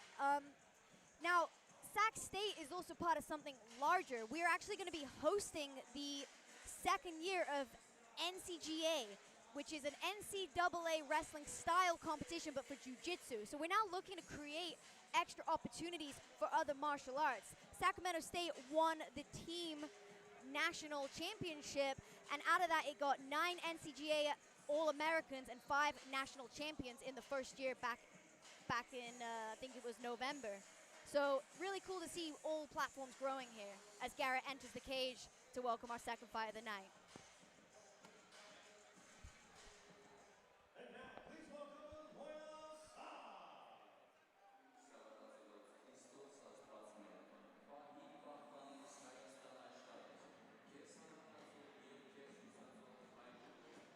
Sorry, I had to cut you off quickly as Garrett entered our second match. We're waiting for Billy Brand to join me and excuse our guest speaker, Uriah Faber. But just to finish what I was talking about, how cool is it for you to see other sports having the opportunity to grow to the level of the wrestling that you experienced as a child? No, it's incredible, and it needs to happen. If you look at the sport of jiu-jitsu, it is blowing up. Between the UFC running the first ever UFC-backed jiu-jitsu programming with the UFC Fight Pass programming, we have the IBJJF and the ADCCs and all these big tournaments that are at record high attendance, record high participation, record high coverage. The sport needs to have an avenue for college, and I was actually on the ground floor of that programming for jiu-jitsu maybe 20 years ago with our good friend Chris Carlino, and he started something that was NAIW, I think it was, and we had a short stint where they put this rule set together. This is what it was designed for. To see it come back 20 years later with jiu-jitsu with the place that it is now in the world is amazing.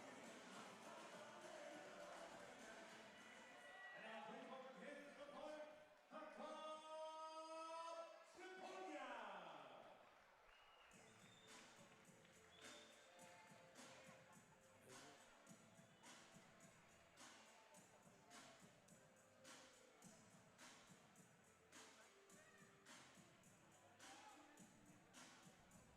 This is our Okay, and walking out we have Hakub Stepanyan from Ultimate Fitness. Yeah, and Hakub, he's been training with the team, with Team Alpha for a while now. Very quiet guy, very disciplined guy. The thing I like about him is the work that he puts in outside of the practices. I see him doing extra classes. He has a definite affinity for standing up. He's a kickboxer by trade, but really learning the rest of the disciplines. Yeah, Team Alpha Male athlete describes himself as an unorthodox and wild striker. He says his head coach is Josiah McHale, and he's been training with him under Team Alpha Male. He doesn't have a background in any other martial arts, thus considers himself a mixed martial artist. He said that his opponent goes hard in the first round, and he will be looking to get that finish come the second. And what do you know about his opponent? He seems like he's in shape. He seems like he's having a good time. He's waving to his buddies. Doesn't seem nervous, that's for sure. Yeah, definitely. He seems to have some fans in attendance as a little kiddo waving in the crowd towards him. Super cute, but unfortunately I did not get a chance to speak to Louis Al-Assad. But from the perspective of Stepanyan, he says that his opponent is most mostly likely going to brawl. He said he's a very aggressive fighter, but he's going to burn himself out in that first and allow him to get that finish in the second. He's shadow boxing now with his fingers out, so I don't know what that means. He definitely chucking some fingers. Hopefully there's no eye pokes.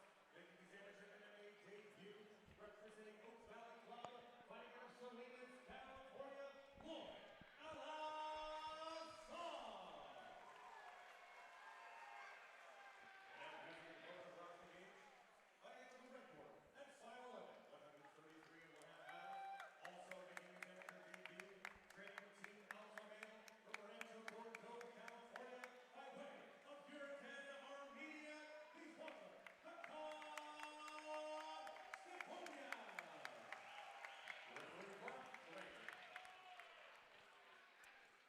Stepanyan mentioned that his main motivation for being a fighter is purely the love of the sport. And we've talked about this a lot in the past, Uriah, and I think that's the best motivator to be in such, you know, it's a very hard body on both the mind and, sorry, a hard sport on both the mind and the body. And I think the only reason to fight is the love of the sport, as you've talked about in the past. Yeah, you got to have a love. This is too hard of a life not to love what you're doing. So, and I can attest to it. This guy's in there training. He's in there asking for hard rounds. He's in there doing extra work. So he definitely can see he loves it. These guys are both having fun in there. Look relaxed and loose and limber. Heavy kick from Stepanyan, but it is caught by his opponent, Al-Assad. Deep choke, deep choke. He's got a deep choke now. He's trying to get the standing guillotine. Team Alpha Male special, you got to think his guillotine's nice and polished training over there. Yeah, and his opponent did a good job of getting the hand into the fight, but now he's going to transition to an anaconda choke, and he's in there tight. Let's see how long his opponent can go before he taps. I wonder if he's going to go out. This kid's tough. This is a very tough position for Al-Assad. Choosing to strike, a little bit of a strange approach, but he got a couple rib shots in. No one will ever take that away from him. good job from Stepanson, staying composed in this position, maintaining the grip of that choke. Got to be careful here not to burn the arms out. Not quite sure if he has the angle in order to get the finish. Yeah, and his opponent is now elbowing his leg, which does hurt. Those are little Charlie horses. And now, after giving a thumbs up, he looks to be in a bad spot with a one-arm guillotine. This is actually how I beat Dominic Cruz back in the day. But he gets out. Wow, what resilience from Al-Assad. I feel like many lesser men would have tapped to that position. Yeah, this kid's tough, man. He's in for a fight, obviously. Reversal positions, that's it. Oh, but now he's caught back, and man, this kid on top is wiry. And that's it for round one. Just to touch on, these MMA fights are 3 2-minute rounds tonight, as all of our athletes have under 3 bouts, which is the requirement by the Camo State Commission for them to go up to the 3-minute rounds. So all of our MMA fights tonight are 3 2-minute rounds, hence you see the shin guards. Once they get over that 3-fight experience threshold, that's when we take the shin pads off and we add that extra minute to the round. So very short rounds for both of these guys, for all of these guys here tonight, Uriah. Do you think that that kind of changes the game plan?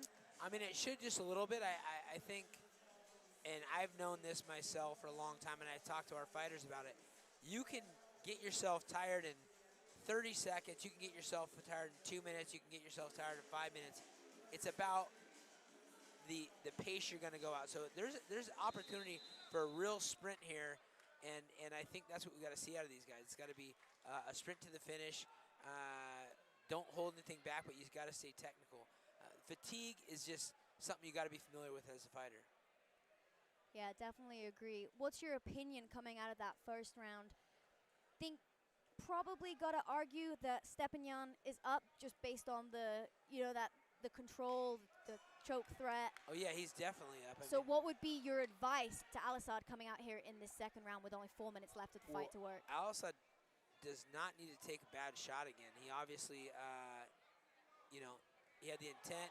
He's throwing wild haymakers. I think that's probably a good chance for him. I'm not sure about if I've seen any jiu-jitsu out of the guy, but oh, nice spin. Yeah, a little more of that. I was about to talk about on the body language of Al-Assad, but showing that he still has plenty left in the tank with that jump spinning back kick. Ooh, wow, he gets one in return, barely misses. Definitely seems a little bit more hesitant coming out in this second, backing up a lot, allowing Stepanian to control the cage and walk him down. Yeah, Stepanian's hunting him down at this point, and honestly, the chin up is not a good look for Al-Assad. He's got his chin up. He's obviously very tough. We saw that in the first round, but the chin up is just asking for a KO, and I know that's what Stepanian's looking at. Yeah, definitely. I mean, Boom. as you were saying, that heavy overhand landed for Al-Assad, but he's just allowing Stepanian to continue to pressure him and walk him down. As you mentioned, kind of stalking his prey almost. And just to remind the people back home, Stepanian said Al-Assad is going to get tired after the first and he's going to finish him in the second. And right now, that seems more like a premonition. Yeah, he's going for that. He's trying to make it happen. He's putting the pressure, but he's got to touch that chin. He's landing some nice little kicks, but I feel a slam coming on. Again, he's reckless. Al-Assad's reckless with his striking. He's reckless with his grappling, but he's tough. Yeah, Al-Assad choosing to kind of hang on the head and almost try to drag his opponent down to the mat in like a school bully headlock kind of style. What would you have done in that position, Uriah? Oh, Stepanian heavy with the ground and pound, but his opponent Al-Assad saved by the bell. I didn't get to finish my question to you, Uriah. Yeah, I mean, honestly, with a headlock like that, you got to change your hips and you gotta throw your hips at an angle. He was kind of doing a slow roll and extending his legs. Some small technical things to change up.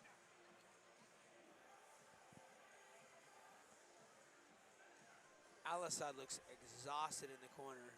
There's Coach Josiah McHale, one of our coaches at Team Alpha and also one of the Sac State head coaches when it comes to the kickboxing. He's been with us since he was 14, so he fought amateur, he fought pro, and really had an inkling for the coaching side of things. He loved it and started to kind of change his focus early on in his MMA career towards becoming a coach, and we're lucky to have him. Looks like we have a retirement on the stool from the side of Al-Assad. Not sure if that was coach's decision or Al-Assad. He's holding his neck, wondering if he perhaps had a little neck injury from that choke/crank-esque position in the first. But regardless, that is a victory for Hakob Stepanian.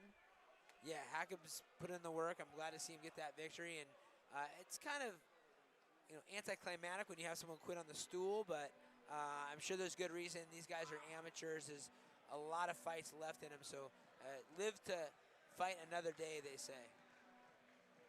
Yeah, definitely. And as you mentioned, you always mention this, the key difference between amateur and professional is you're not getting paid to get in there. And that's kind of builds on what we were talking about Stepanian saying he fights for the love of the game.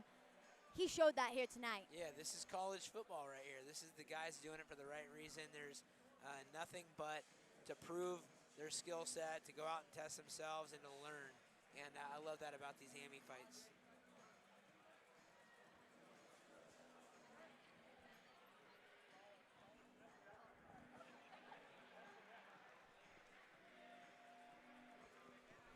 Okay, I believe our ASI president, Aaron Carr, is going to get an interview with your winner.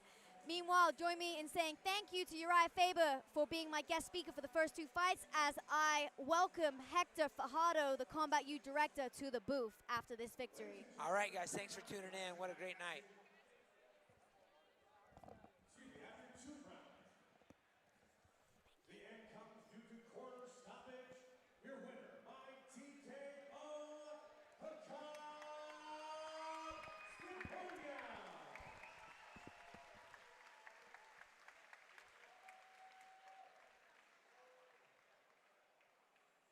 So we're here with our winner, Hakob Stepanian. Let's have a big round of applause for the winner.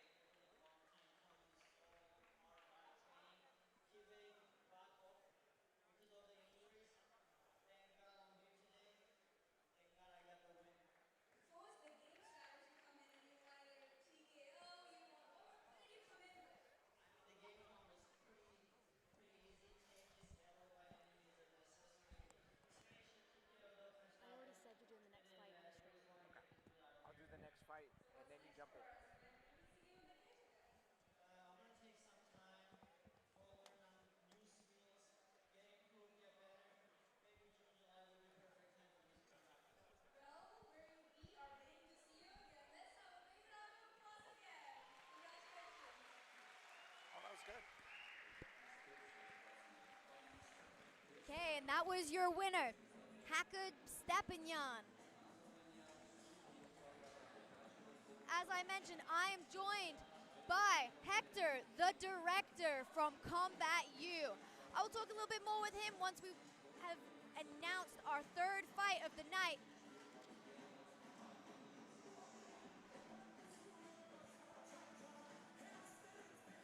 We're awaiting Garrett Furtick to enter the cage to announce our third fight of the night.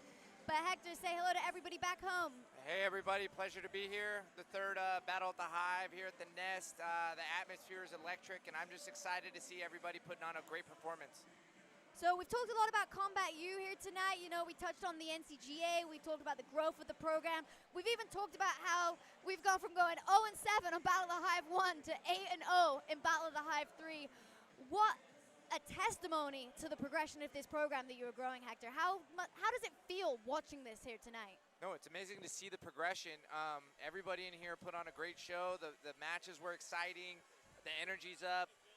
We have a couple, we have a national championship under our belt, so everybody's just risen to their level, and they've been training and staying to the program, and it shows in the matches. Everybody, when we first did that first battle at the Hive, we got ready in like 2 months to put those kids in there, and now like they're seasoned vets. They know the lights, they know the atmosphere of the cage, and it shows in the quality of the matches.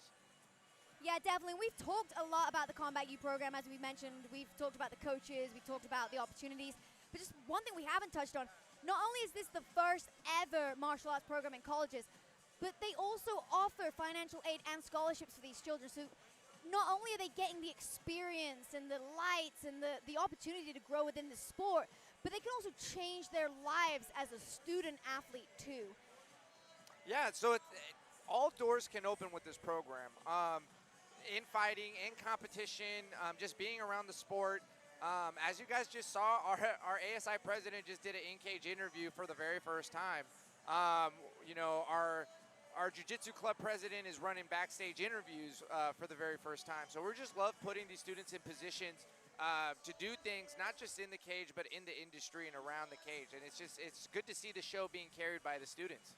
Yeah, definitely, and I know that you're planning on developing that side of the sport a little bit more and kind of putting a spotlight on the other opportunities around MMA, which we won't go into too much until everybody gets to see what you have in the works. But as you mentioned, this is not just a program, it is a community. We're giving opportunities to people. Like you mentioned, our jiu-jitsu president doing the backstage interviews, he's a journalist major. So it's kind of building these roles that go hand in hand and giving them the opportunity to perfectly balance and bring together that student-athlete life.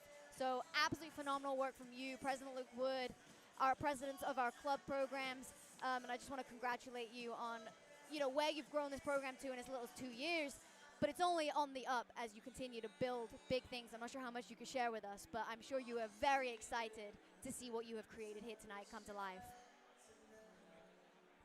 Yeah, no, super excited to see the progression and see the growth and see what's coming forward. Like I said, every student has the ability to impact this program, grow this sport. And like I said, we have some big things coming on the horizon. The program's only getting bigger. And yeah, the students are only training more. So, we're hoping to get another national championship in jiu-jitsu, some more national championships in wrestling. Boxing's killing it. Kickboxing is going to start getting broken into for collegiate sports.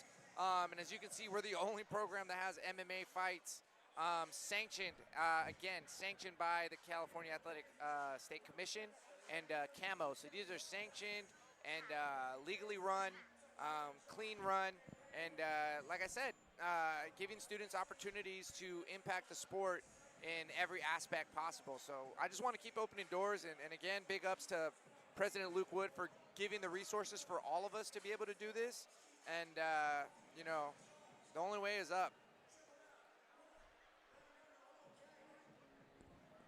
Yeah, definitely. We're waiting now. Obviously, we had 2 very fast finishes setting the precedent for this, for the start of this MMA card. And we just, like we say, we keep touching on it, the growth of not just the sport, but the school. And Hector, we talked a little bit about the fact that Combat U has the most students sorry, out of all clubs. Not just all clubs, but it has more than all of the other sports combined here at Sac State with over 500 students enrolled. And I don't know if you can take a ballpark guess on how many students have showed up here tonight, Hector, but you have absolutely packed the nest for Combat U. Yeah, I appreciate that. My goal is to pack the nest and then hopefully move on to the Well, which is a bigger location, bigger venue. But yeah, right now we're out of all the clubs and student organizations. This is a student organization run program, and yeah, we're over 500 strong. Every student has a place in this program, whether it's recreational or dreams of competing in the cage or giving to the sport. Like I keep saying, there's a place for everybody, and like I said, 500 students deep. It's good to see that. We are a community here, so everybody contributes in one facet. These programs and clubs are student-run by officers, and they all do their part. Well, thank you so much for joining me, Hector Fajardo, as we await Garrett Furtick to enter the cage for our third fight of the night. I'm going to now welcome my co-host, Billy Brand, who will be joining me for the most part for the upcoming fights. Billy, what's up, Corey? Welcome to the commentary booth. Thanks for having me. Happy to be here. So a little bit of a delay as Garrett Furtick looks to enter the cage for our third fight of the night. Seems as though we are ready now. We just had a little interview with Hector, the director from Combat U. We mentioned you in the first fight. Unfortunate result for your guy, but I hope spirits are high and plenty to take away in terms of life lessons from that fight. Yeah, spirits are high. He's frustrated with himself, as he should be. That's part of the game. That's what I told him. We should be upset. We should be angry, but you got to hold your head high at the end of the day, and he's doing just that. So we'll see him again, hopefully back at a Combat U card. He goes to Sac State. He was happy to represent Sac State. Didn't go our way, but we'll get it back. And shout out to Johans, too, his opponent. He came in a little over this morning, did a really good job. Didn't complain when I told him, hey, man, 156 is 156. He made the weight, and so shout out to him. Good fight for him. Yeah, definitely. We talked about that a lot with Uriah. Like, amateur is essentially, it's where we get our learnings, where we get our training wheels off, right? Exactly. So there's no rush to leave the amateur ranks and move into pro, and this is just going to be, like, say, another lesson. It doesn't count when you get to pro. Exactly. Your records wipe clean, and it definitely sucks. Speaking from experience, it sucks to have your first loss in the professional ranks. So it's almost, it almost comes as a relief that they get to experience this and grow from this. And they're not just doing that, they're doing this under the lights and in the same cage as the professional athletes do over at A1 Combat. So I think it's a brilliant opportunity for them, win or lose, to kind of get that experience in here tonight. It's funny, me and old Hector, the director, were talking about it earlier. When we started fighting amateur, we were fighting in roller skating rinks and clubhouses and just the worst venues, and it's really cool to see the growth in the sport. And I think Combat U is really leading the way. We've seen MMA kind of take over the world in the last probably 10, 15 years, and it's cool that now there's a collegiate pathway for that. Yeah, definitely. I think if you told a 15-year-old me that was fighting in a nightclub in Ireland that one day we would be sat on a college campus witnessing and working with students towards their goals of MMA, I think I would have probably considered a little far-fetched. So we talked a lot about the growth of Sacramento State and Combat U, but the sport as a whole has just grown exponentially. Mm-hmm. Yeah, it's really cool to see. I came to the first battle at the Hive solely just because I wanted to see. I think I had some friends. Baba, who we'll see later, was fighting, but I just wanted to experience it. What I told Hector is I might have taken school a little more seriously. I started fighting when I was probably similar to you. When I was 16, it was my first MMA fight. A bunch of Muay Thai before that, and once I learned how to fight, I didn't go to school no more. Yeah, no longer has to be a pick or choose for the kids. Back to Garrett.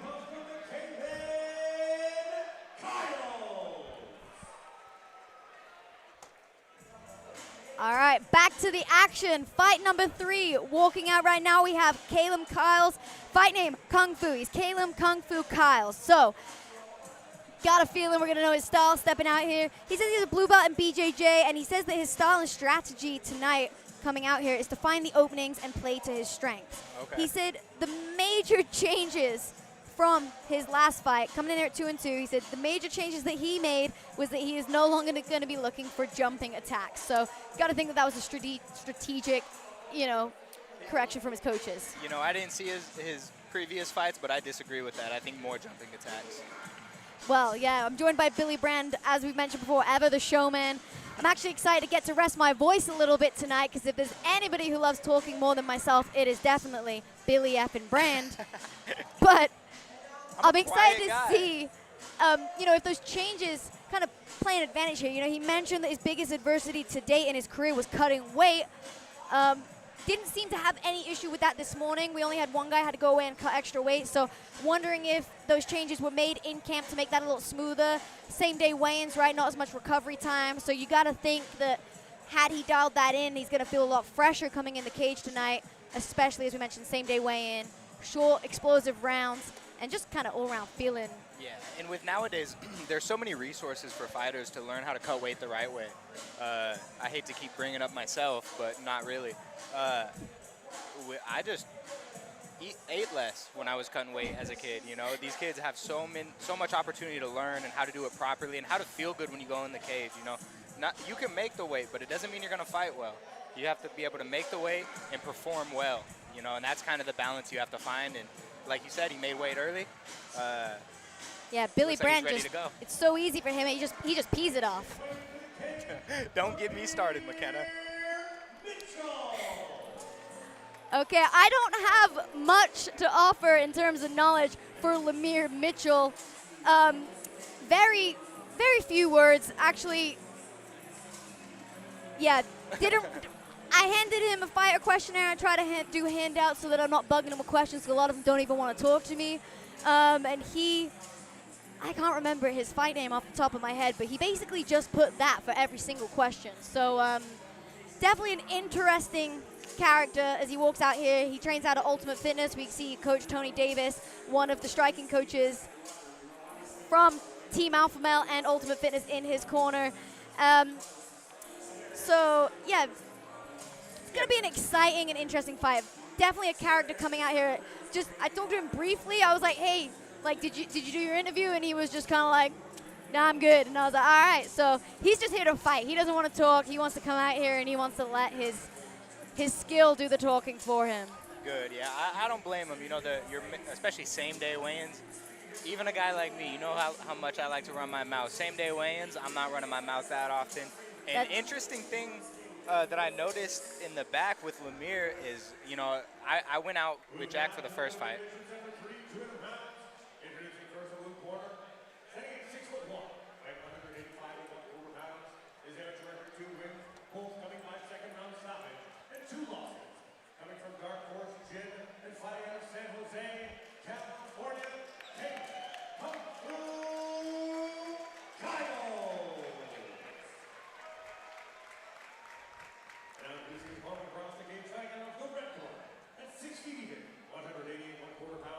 Making his first appearance as an amateur from Ultimate Fitness, fighting in Sacramento, California, Lemire Mitchell.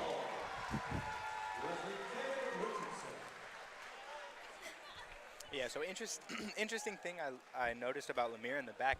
Again, I walked out with Jack for the first fight, so I didn't get to see what happened in those initial fights in the back, but he wasn't warming up much. Thought that was interesting. Maybe he did when I walked Jack out.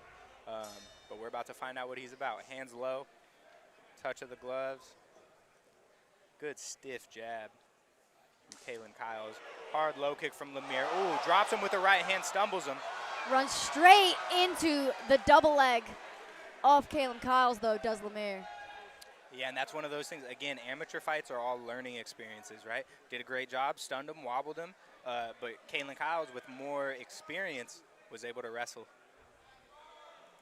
And we touched on this in the last fight with Uriah a little bit, but these are 3 2-minute rounds. So we're seeing a lot higher pace and output from these fighters. There's no feeling out period when you've got these 2-minute rounds. Great reversal from Lemire. Now he's on top. Let's see if he looks to settle here. Yeah, it looks like he's okay with being on top. He already got the big damage early in the round. If he can, like you said, 2-minute rounds is not a long time to work. He got a good strike up top, and now he's on top. If he finishes in this position, I'd give him a round. if I was a judge. But I'm not, so don't take my word for it. Now, I never actually fought 2-minute rounds. That's not something that we do back where I'm from. Did you ever have to experience these 3 2-minute rounds, Billy? I did. Ooh, Kimura trap. Uses it to Straightens sweep. the arm for the straight arm lock. Looks like there's a reverse triangle here. Nope. Straight triangle. Lemire doing a great job of reading the hip. Yeah, very good job. That's not an easy thing Kyle. to do. Yeah, exactly. Kyle's starting to throw up the triangle. Lemire immediately postures. And this is a debut fighter we're looking at in here. You know, Caitlin Kyle's coming in with the experience advantage at 2-2 against the debutant, but, you know, kind of in deep waters right now For against sure. Lemire Mitchell. And he's not out of it. You know, since he got stumbled in the beginning of the round, he's had a lot of time to recover here. So starting the second, if we make it that far, which it sounds like we will, we just heard the 10-second clapper, you know, both guys should be relatively fresh.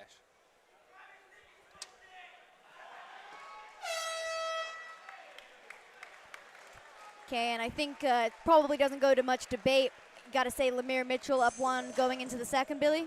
I would agree, but, you know, whenever I commentate, I'm so hesitant to predict a score because I've been wrong so many times, and I shouldn't say I'm wrong. I should say the judges disagree with me, which typically means the judges were wrong. But I don't want to put that on the camo officials tonight, so we won't. Well, since you had your coaching hat on prior to joining me in this commentary booth, what would be your advice to Caleb Kyles, who, you know, he got himself stunned, he hit a nice shot, but then he did find himself back on bottom in the latter part of that round. So whilst he had his shining moments, could be argued as down a round, what would be your coach's take? You know, I would tell him, look, we got caught. It happens. It's a fist fight. You're going to get punched in the face. We got a little stumble, but you had plenty of time to recover, including this 1-minute break in between rounds. Don't think that you can't strike with this guy just because you ate one good one, you know? And then as the round goes on, as the round progresses, he might need to wrestle. You know, if he wrestles, I'd like to see him settle on top. Don't get too trigger happy with the submissions.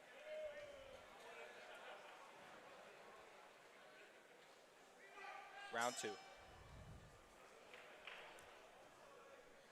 Lemire immediately out, maintaining the center of the cage and looking to stay kind of at his range. Both of these guys kind of more of like a side-on karate, kind of kung fu-esque stance. Oh, Lemire dives for a double leg. Kalen in on the guillotine. Not sure if he has it. If he can clear the hips here, Lemire, yep, he cleared the hips. He's safe from that guillotine. He could hit one of your favorite moves, the Von Flu right here. I was about to say, anytime that you are across the body on that guillotine, you are safe from the finish, and you also, as you mentioned, have the Von Flu available to you should your opponent keep hold of your head. And he's keeping on to the head. You know, I think Lemire, you know, these guys are green. Lemire, it's his first fight, and he goes back to guard. This isn't a great situation. Oh, pops his head up. He's out of the guillotine. I was going to say, Lemire didn't do the best job of kind of following that hip. Like we said, he did good in the last round, but he didn't do good job following the hips. Allowed Caleb Kyles to regain his guard. Fortunately able to slip his head out of the guillotine and not end up in too much of a threat, now finding himself on top. As we're halfway through this round already, Billy. Yeah, the 2 minutes is so quick. That was actually one thing when I went pro, I was so excited for 5-minute rounds because I had so many fights as an amateur, like you asked before. I did have quite a few amateur fights that were 2-minute rounds, some 3 minutes, but it's not enough time to work. And me personally, I'm a guy that likes to let it cook, you know, find my strikes, set my traps. And in 2 minutes, I just found a lot of fights I wasn't able to have that time. So a lot of fights I'd be forced to look for a finish, and that's not always the best strategy when you're in here.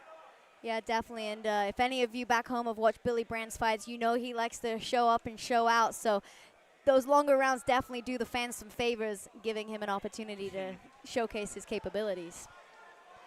And building on that, I don't think I'd find my range in 2 minutes. You know, my little T-Rex arm, shortest reach in UFC history. Is it really? I need that feel-out process. We're probably pretty close. I remember when I was at Contender Series, good ground and pound.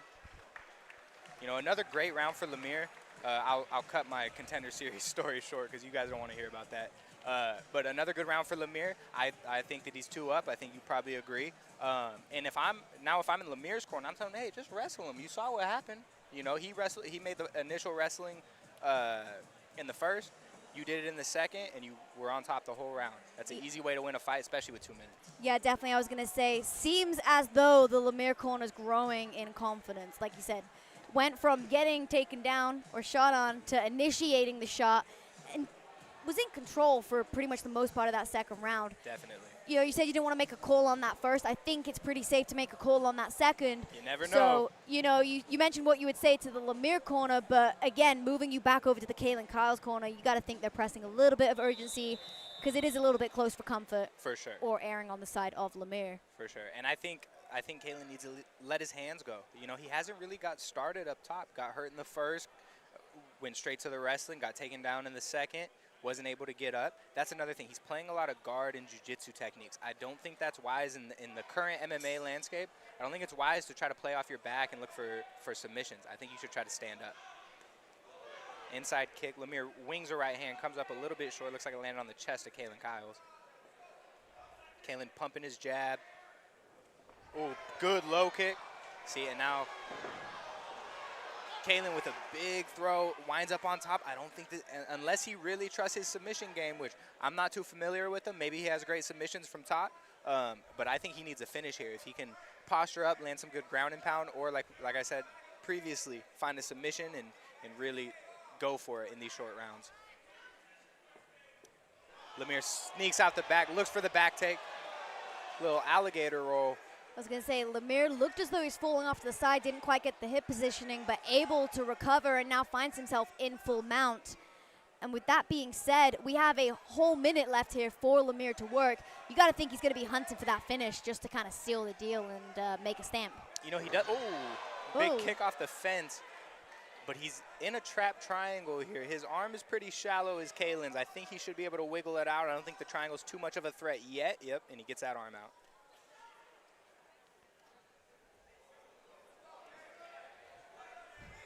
Yeah, unfortunately for Kaylin, I don't think top position is enough. I think he needs to either let him back up and just let your hands go or really gun for a finish here.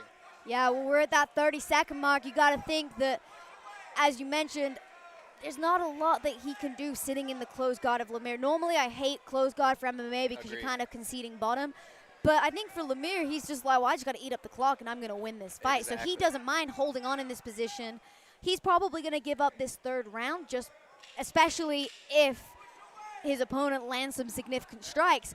But you got to argue that he's up 2, so I think he's going to edge it on the judge's decision and seemingly content as we enter the latter 5 seconds. Hearing the bell, content to eat up the clock was Lemire. Towards the end of that round, Lemire had a nice wrist control, looking for the back take. You know, obviously he didn't have enough time to get to the back and complete the back take, but I'm pretty impressed for a debuter. Obviously, he's training with the guys at Uriah's gym, so you know he's getting in plenty of good work.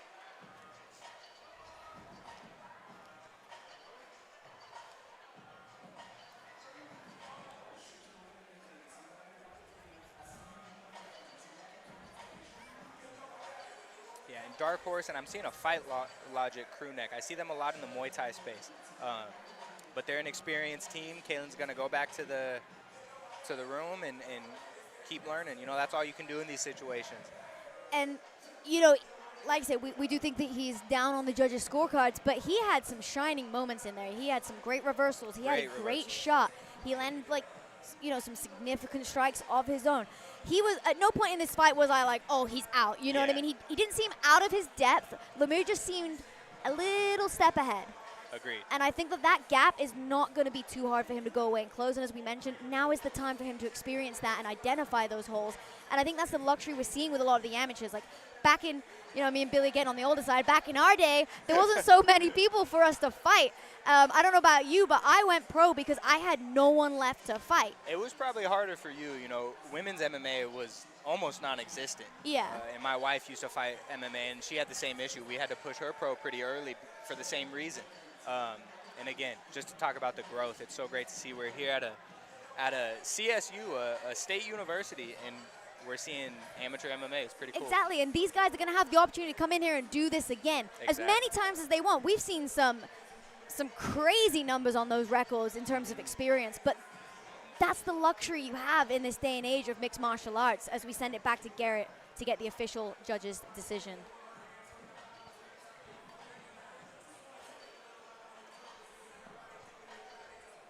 Ladies and gentlemen, after 3 rounds of action-packed action, we go now to 3 judges in cage side for the decision. All 3 judges, Garrett Enns, Brian Tyler, and Mark Brandon, seated the same. 20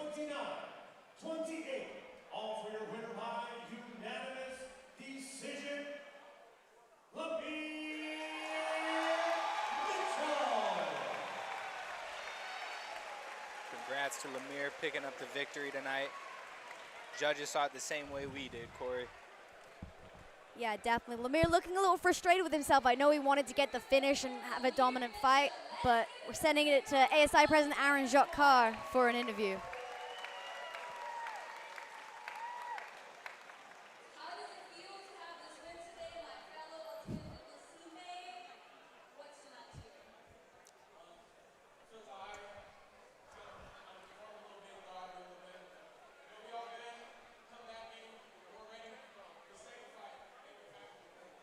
So major striking backgrounds and you went straight to the ground. Was that the game plan or was it right on the go?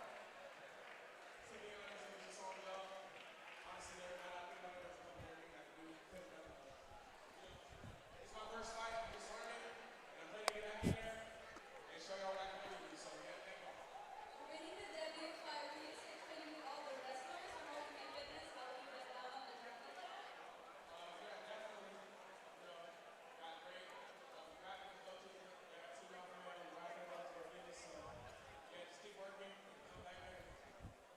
Well, his debut fight and the winner. Let's give a big round of applause for him.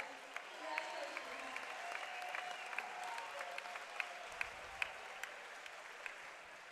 I'm excited to see more Lemire Mitchell. Looked very poised in there. You know, this is one thing I learned probably a little late in my pro career, something I should have fixed as an amateur, but I used to like to keep my hands low and my chin high like Lemire does. I think he's going to go back to the lab, and as well as he did, I think his coaches are going to have to tell him, look, we know you're confident, we know you like to fight, but let's not take those unnecessary risks. Tuck your chin, keep your hands up. We can still use the range. We can still use all our weapons. Just let's get a little more fundamental with it, you know? Yeah, definitely. And that was still a very exciting fight, you know, for our third fight of the night. We talked a little bit about how Combat U went 8-0 in our grappling matches to start off the card tonight. We have our first Combat U student fight coming up for our fourth fight of the night. It's going to be Juan Bonias versus Jazik Constantino.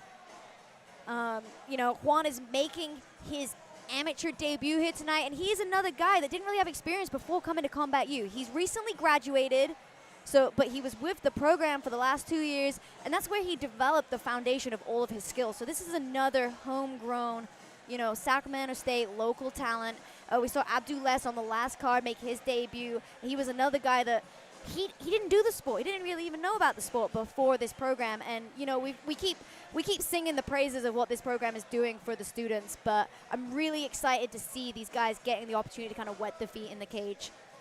As am I. You know, when Combat U was initially announced, I had to talk with Hector and Uriah, and I wasn't against it. I liked the idea, but the idea of some young kids with no experience that want to get in fights while they're in college, I just didn't think it would be realistic. But we've seen it grow. Like you said, we've already seen some homegrown fighters with no experience before Combat U.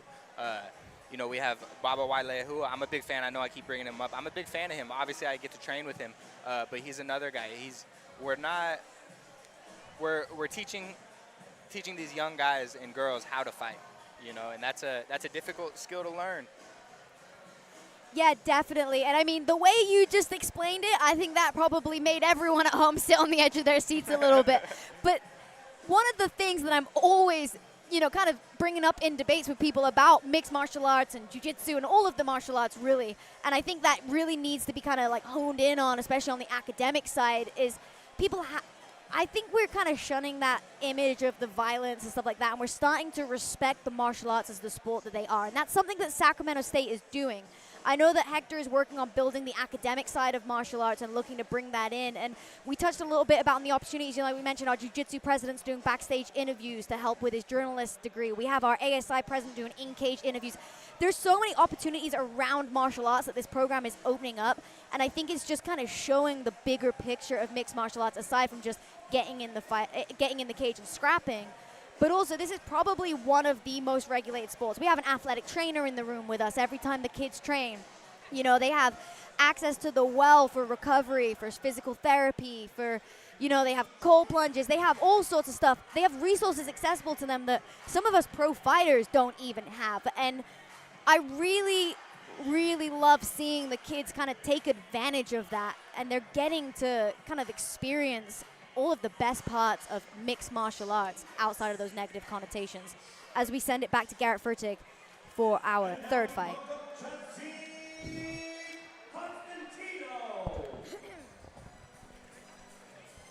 All right, the wait is over. Walking out from the blue corner, we have Jazik Constantino. He is 1-4. He is riding a 4-fight losing skid, but have no doubt, this is an aggressive fighter who lives in the gym. I talked a little bit to some of his training partners, and they said he eats, sleeps, and breathes martial arts. He's been in the gym nonstop, and he has a fire lit under him as he looks to return to the wing column.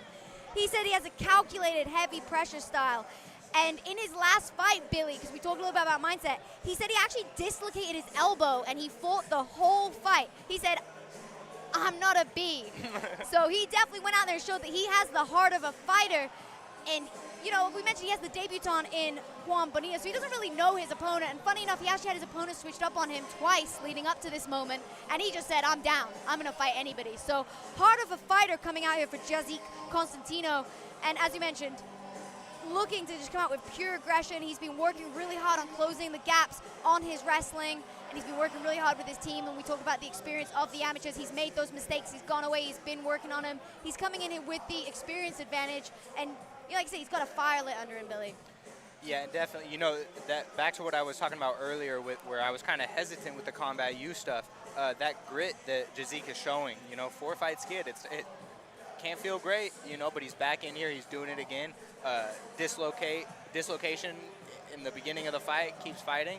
That's what I want to see from these Combat U guys. So we're going to see if Juan Bonilla has that same amount of heart and grit. Yes. That's one of those things you can't really teach, as you know.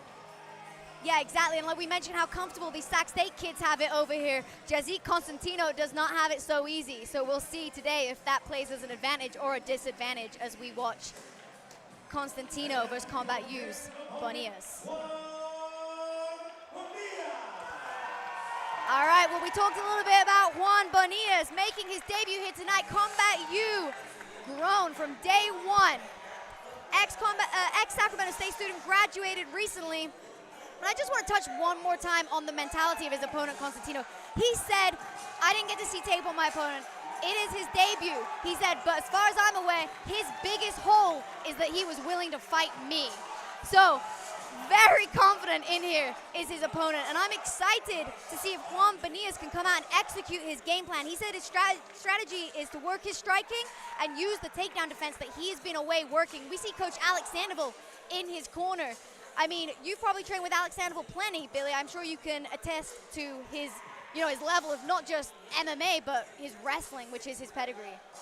Yeah, definitely. Sandoval is one of the guys I'm very fortunate to train with. He's one of my favorite coaches, and what I love about him, back to the heart, back to the grit, is he has that Mexican fight in him, you know, and he tries to instill that on his guys. Juan Bonillas, I'm not going to assume his ethnicity, but it sounds like he might be born with that as well.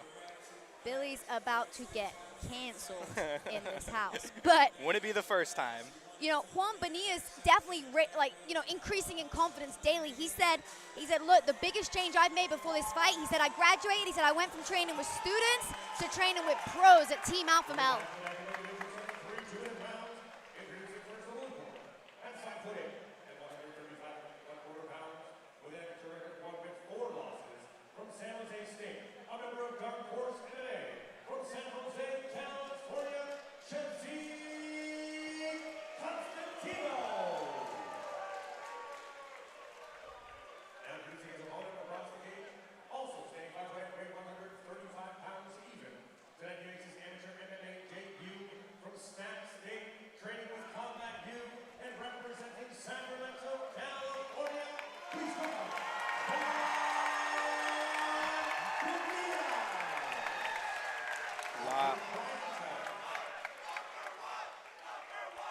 A lot of support for Juan Bonillas here in his home crowd.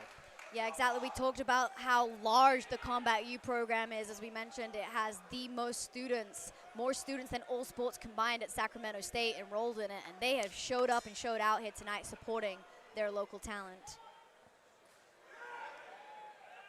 heavy leg kick, allowing Constantino to back him up, though, is Juan Bonillas. And that's going to come with that experience, as you mentioned, that Ooh. kind of cage presence and comfort. Great level change into his double leg. Gets on top. Big Go ground watch and the pound. armbar, Arm though, is has stuck Juan in there. Bonillas. That looks like it is in. Oh, he's tough. Toughness is not an issue, but if an arm's going to break, it's going to break, and that this looks is deep. And in these amateur fights, the camo rules meeting, they'll tell you, hey, we're not getting paid here. We will stop it if we hear you scream or we hear a break. I was going to say, this is making me a little nervous, and there's the tap. There's the tap. That is unfortunate. It was a beautiful shot from Juan Bonillas, but Jazik Constantino staying composed and able to find that armbar really fast in round one. You know, and I think that just speaks to his experience, you know. 5 fights before coming in here against a debuter. Not to say that it was a mismatch by any means, but experience is such a crucial, again, that's what these amateurs are here for. And I'll tip my hat to Juan Bonillas. When Jazik's opponent fell out, he immediately rose to the challenge. We're talking like 4 days notice. Wow. Juan Bonillas said, I've been ready, I've been staying ready. And you know, he got caught. We've all been caught. I've been caught, So you have know. I. We've all been there, and it's unfortunate, but fortunately he gets to experience at the amateurs, and he gets to come back. He'll get to come back to the Combat U cage, and he'll be able to make those amends. It was a beautiful shot, but you got to think, he said coming out here his game plan was to strike and to use his takedown defense. He chose to shoot in the first 30 seconds. So you got to think that maybe he strayed a little bit from the game plan, and he paid the price. So that is the lesson to learn moving forward. Really good point. Or he lied to me. Throw you off the scent. The armbar brings on the tap. Official time, 41 seconds of round number 1. Declaring your winner by submission, Jazik Constantino. Well, congratulations to Jazik Constantino. He said he's been away working along, closing the gaps. He said his goal is to work as hard as he can. He wants to come in here and test himself and his abilities, and he did just that tonight.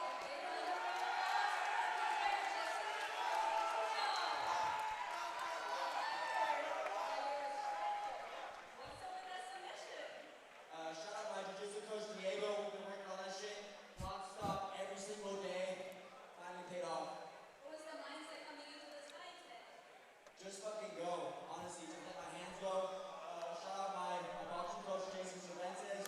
Shout out my coaches Joseph Barreau, Justin Davis, all my teammates. Thank you so much. My head coach Dave Velasquez. Thank you. What's next for you? You want to come to Combat U or something? What's next? Honestly, just whatever. Combat U, whichever car. I'm just trying to hop on, stay active, and just keep working. Well, congratulations. Have a great night.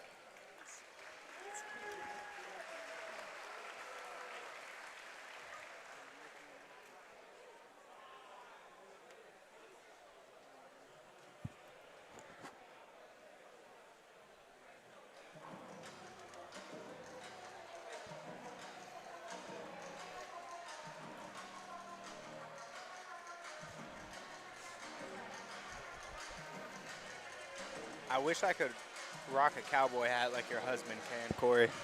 I was going to say, he's definitely enjoying that. We got, I call him Billy Ray Butson, but we got Brett Butson backstage. He's got his little cowboy getup. He's doing the post-fight interviews. We talked about him. He's our journalist major, our president for the Jiu-Jitsu Club. And those interviews are going to be coming out soon. I'm really excited to see, as you mentioned, the kids getting the opportunity. We have I may be wrong, I believe she's like a marketing graduate, or like, I don't know if they have like a social media focused degree these days, but we have Mariah, she's one of our student interns. She's over here doing social media. We have our ASI president doing in-cage interviews. We got our jiu-jitsu president doing post-fight interviews backstage. You know, we had kids coming in here and help us set up, and it's just cool for them to get to be around the production and kind of learn how the industry works. Like, you know, people back home, they see the fights, they see the lights, the cameras, they see what happens in the center. But there's so much that goes on around it that very few actually get to experience. Yeah, and that was one of the things Hector and I talked about a long time ago. Not all these fighters are going to go pro. You know, we're not going to see every single one of these fighters in the UFC, but there's so many pathways that they can enter into with this experience. And not only fight experience, but college experience. You're learning, you're getting your degree, and you're learning about the fight game as well. Well, actually, to build on that, we talked about it on the last card. We had one of our kids, he did a grappling match. He actually has a heart condition, and he is only medically cleared to do jiu-jitsu. Obviously, we have to be very safe and take precautions around it. It's actually our kid that's doing the backstage interviews. He knows like his dream is to be a professional fighter and get in the UFC, and he knows he can't do that. So it's really nice to also give those opportunities to kids that like they deserve it, and it's like they're getting to realize their dream in different ways. As you mentioned, there's more to mixed martial arts than going pro, making money, and you know, a lot of times people only see that top 3%. You know what I mean? It's not all like fame and glitz and glamour and you know the money and the cars. And we talked about that with Uriah about kind of fighting for the love of the game, and we saw that with, you know, the toughness and the grit of our last fighter, Jazik Constantino. That's a guy that loves to fight. For sure. Absolutely.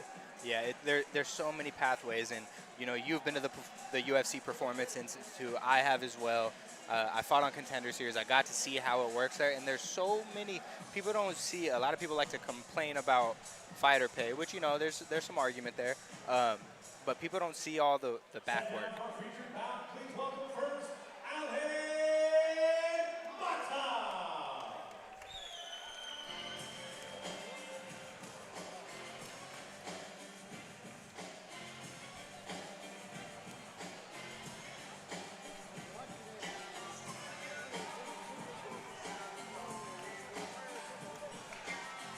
Okay, walking out now, we have Alan Mata, a debut fighter who describes his style as Mexican style. He has a background in boxing, and he says, when asked about his opponent, he said they can't box. So sounds a little bit like he feels like he's going to be able to hold his own and play to his attributes here, coming in here with the experience in that department. He said that his father was his motivation to become a fighter, and his goal within the sport is to go as far as he can, as he walks out in our blue corner from California Martial Arts. Yeah, I love, anytime I see Mexican style, I love to watch it. You know, I've been dubbed the honorary Mexican at my fight team. And it's always fun to watch, you know. Mexican style, if you don't know what that means, if you're not...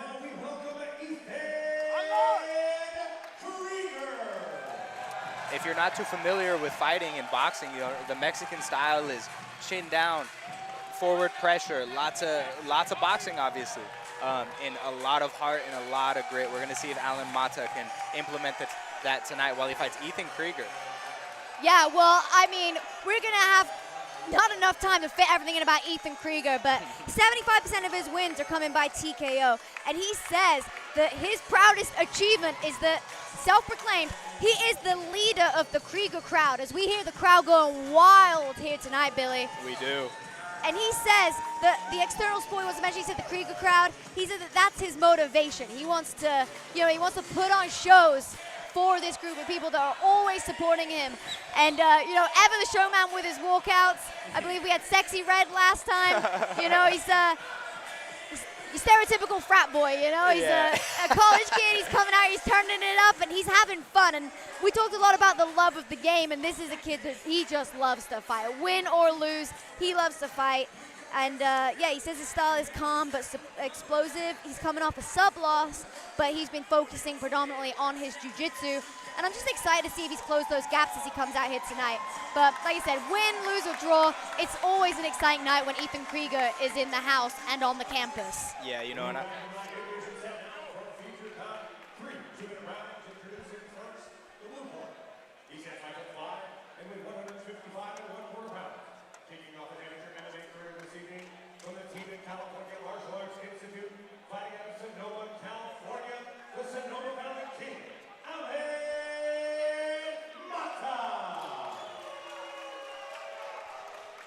yeah, and Ethan's quite the character.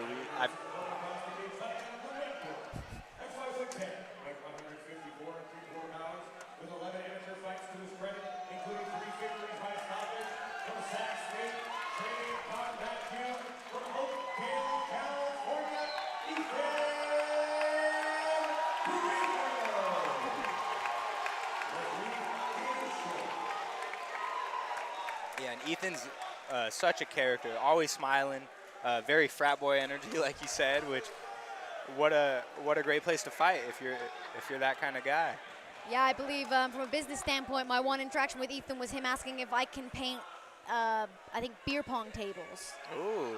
So That sounds definitely lucrative, very. Corey. I mean, my only knowledge of the frat boys in America are the American movies, and I feel like Krieger does embody that. Getting backed up by Alan Mata is Krieger. Mata applying the pressure. He said his opponent can't box, and he definitely looked to land those hands And he early wasn't, in the 30 seconds. He was not lying about that Mexican style. You saw him come forward, throw his hands immediately. Ethan wraps him up halfway to a back take. His head still caught. Well, I think that this is a very clear grappler versus striker matchup. You know, Krieger predicted that he was going to get. He said he was going to get the takedown. He said he was going to get a second round ground and pound win. And his opponent clearly looking to implement the boxing. So we have two clear blueprints from both guys as Ethan Krieger looks to lift Alan Mata off of his feet. Ethan expending a lot of energy on those lifts. There's a lot more efficient ways to drag a guy down to the mat when you have his back like that. Mata looking for a guillotine, doesn't quite have it, lets go of the head. Ethan, I like that outside trip he just attempted, but we have to chain wrestle in MMA. Ooh, and there's that chain wrestling. Drags Mata down. Mata figure fouring the head. I don't think this is very wise. Corey, what do you think? Yeah, we talked about this a little bit in the last fight about kind of like locking your opponent down, kind of concedes position. It's not too bad when you're up on the rounds like we had with the Lemire fight, but right now we need a little bit of urgency from Mata. These are still 2-minute rounds, you know, because we have the lesser experience from Alan Mata. As we mentioned, if they have less than 3 fights, you wear the shin pads and you wear 2-minute rounds. But Mata able now to secure a takedown off his own on Krieger. Yeah, from an interesting, like, head and arm style, modified head and arm. Ooh, Ethan loads up on his right hand. He's ducking a lot. I hate to see that, you know. Luckily for him, there's no knees to the head in amateur MMA, but Lord knows when you go pro, guys are going to be writing notes about that. And regardless of the knees, I mean, the telegraphing of that takedown is allowing Mata to sprawl, and now we're seeing him in top position. We heard the 10-second clock list. You got to think that Krieger's going to, you know, be safe on the bell. And Dave Shirley calls a timeout. There was a short elbow strike. It wasn't too vicious, but Shirley's a good ref. He has eyes on it with those goofy-ass glasses. But I think they're making him wear them. I won't give him too hard of a time.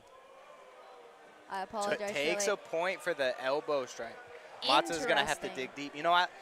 As an amateur fight, I actually didn't catch the elbow strike. I didn't quite see it from my vantage point. I think it comes down to if it was deliberate or not, correct? it looked deliberate, but it also looked ineffective. You know, Yeah. it wasn't. He didn't wind his elbow back and drop a big elbow on him. Well, I think but it's he did more an argument forearm. of intent, right? Agreed. And, you know, don't tell anybody, but I always say if you ain't cheating, you ain't trying. So Do I'm hear not that a mad. lot. I'm not mad at Mata for it, but you got to understand, you know, we have good officials in California, especially. They're not going to let stuff like that fly. David Shirley's, he reffed me when I was probably 18 years old.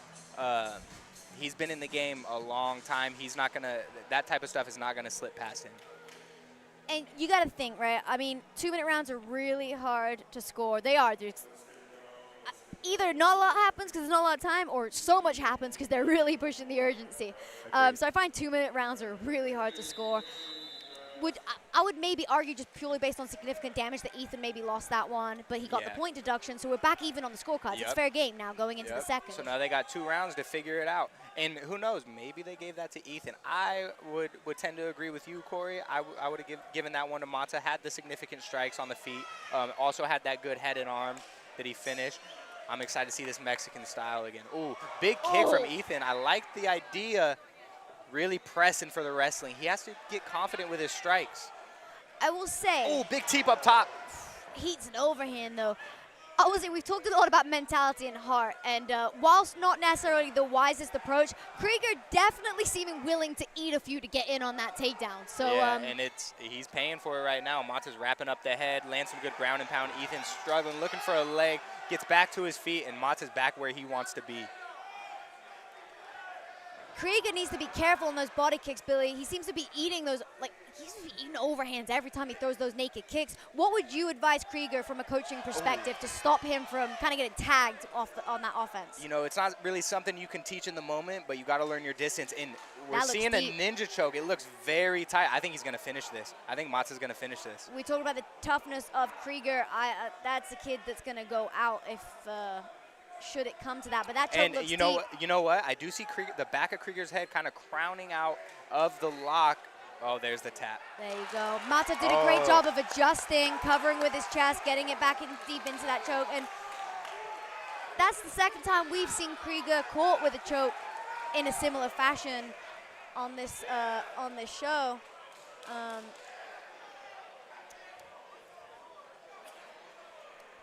Sorry, a little bit of rowdiness in the crowds. Yeah, you and know, it was no bad intent. He was just excited. I don't know what his relation is to Alan Mata, but he was very excited that his friend or brother, whoever it may be, and now he's hashing out with the police right now. They're all good. Good for him. We have extra security. We mentioned how Yeah, regulated the sport is. We are on a campus, so we have extra security here tonight, keeping everybody safe. Nothing should kick off, but should it, everyone's nice and safe. So yeah, they were on it. They were on it pretty quick. Yeah, definitely. And we have Aaron Jokar, ISI president, stepping in the cage. She's going to be getting an interview with our winner. Unfortunate for Combat U and Sac State's own Ethan Krieger. Didn't mention it, but in his corner he has his father. He's the one he's his main coach. He's the one that got him into it, and he says he knows me better than anyone, better than I know myself, and he always knows what to say. And I'm sure that right now he is offering some kind words of wisdom to his son.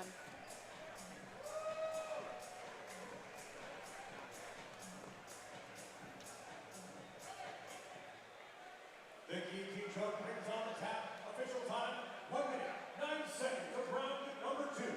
Declaring your winner by submission, the Sacramento Valley Kid, Alan Mata.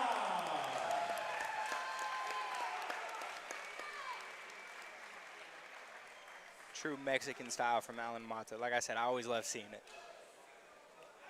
Let's hear it again for our winner, Alan Mata. Coming from Sonoma, and a big win. How are you feeling tonight? I feel amazing. I want to thank the coach and my border.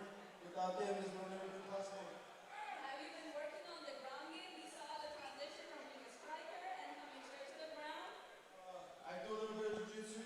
All I've been doing is just studying my opponent. He's got footage on YouTube. I saw his last fight. He got taken down for a choke. Do the same thing. Then we saw you go straight in from the beginning. What's next for you? Want to let your fans know? Whatever God has planned for me, I'm all for it. And as long as I got my coach and my corner backing me up, there's nothing that can stop me. Well, let's hear it again for our winner, Alan Mata.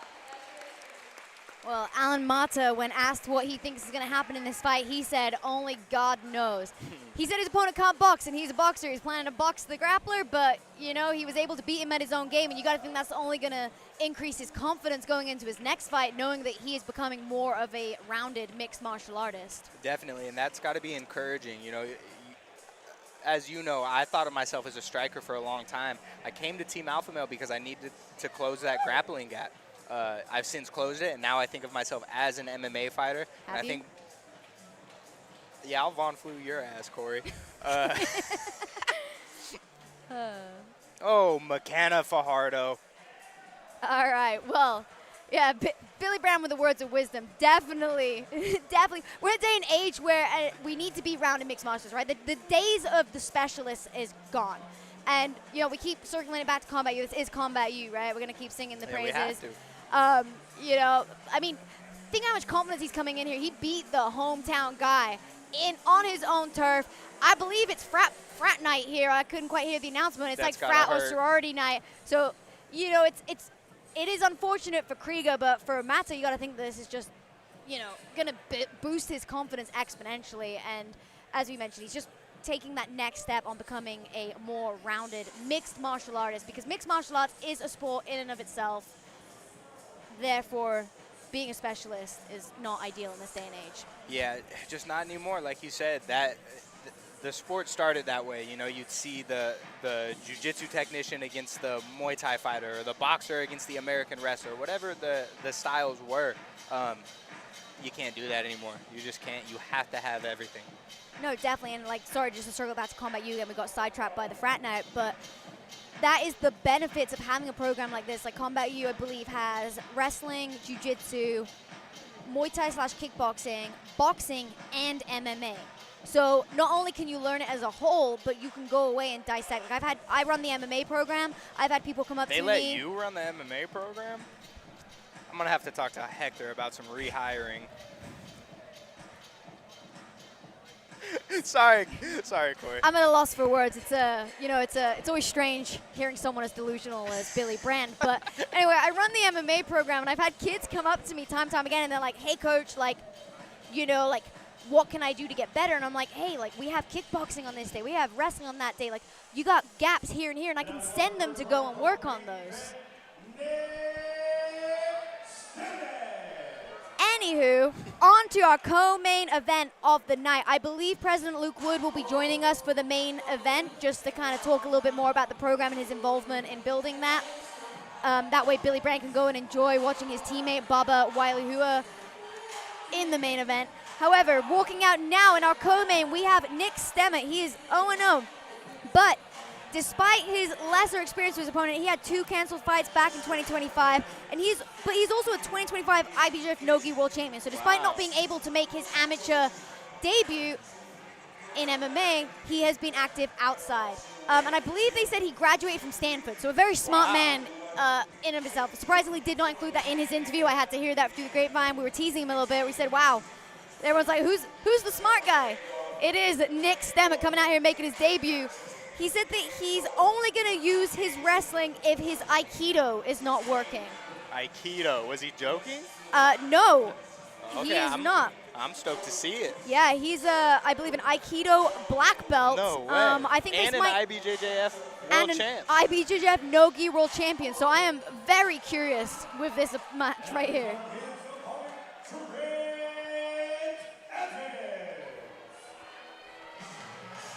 In Trent Evans, fighting out of MMA Gold, we know a lot of the names from there. Max Griffin, Anthony Fluffy Hernandez. And I've had the privilege of training with Trent. He's a big boy. I'm a 35er. But I've trained with him in Fluffy's garage, and the guy is a grinder. He puts the work in.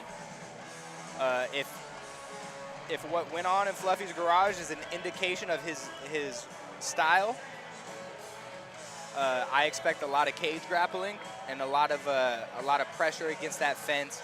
And again, this is just an educated guess, but I think he's going to be looking to drag him down to the floor and score some good damage. Yeah, we've touched a lot on mentality over the course of this night, and he said, "My last fight was nice, but I want to do better."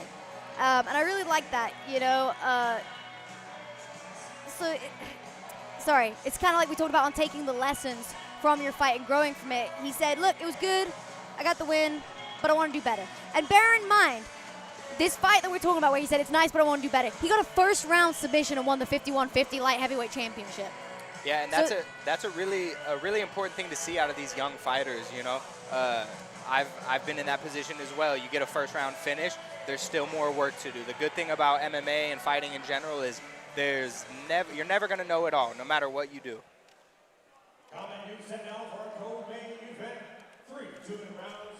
We introduce you first, the blue corner, sitting 6'1", coming in 205 pounds, competing tonight for the first time as an amateur from Stanford University, fighting out of AKA from Los Altos, California. Please welcome Nick Stemmet. Now introducing his opponent across the cage, fighting in the red corner. He stands 6 feet 3 inches tall, weighing 203 pounds, with a record of 3 amateur victories, 1 defeat, 2 of his 3 victories coming by way of submission. Sharpening his skills in MMA Gold from Rancho Cordova, California, Trent Evans. Referee Mark Grappling.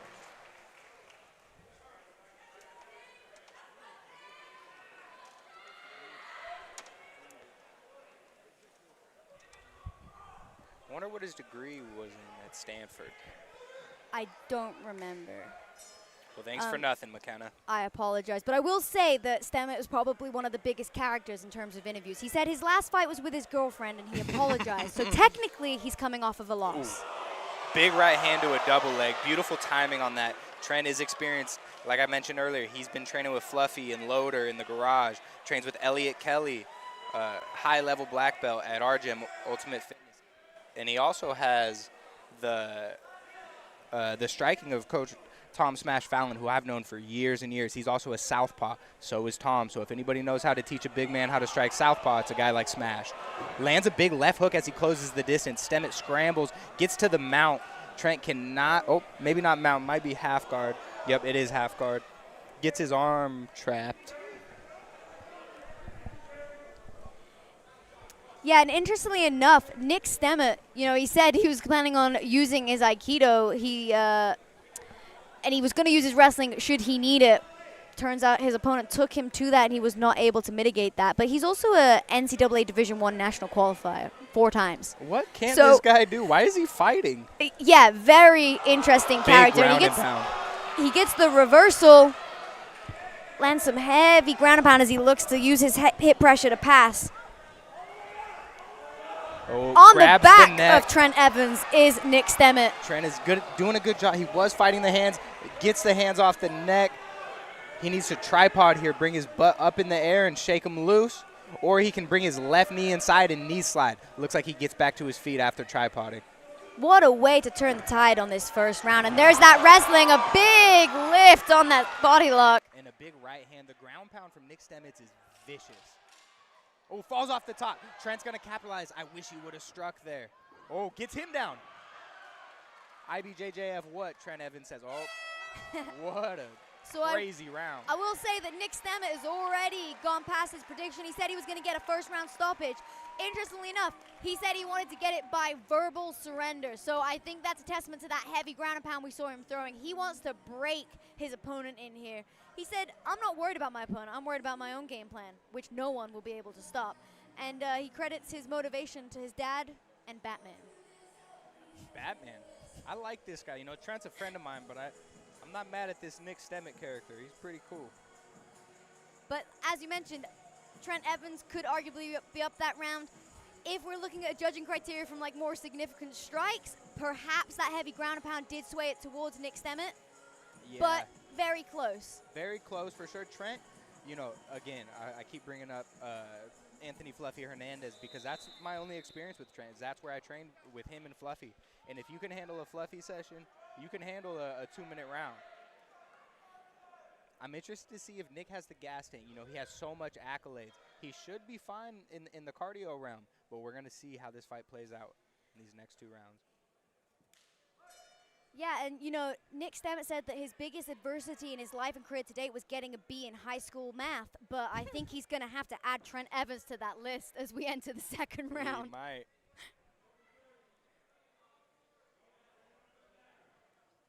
Heavy high kick from Trent Evans.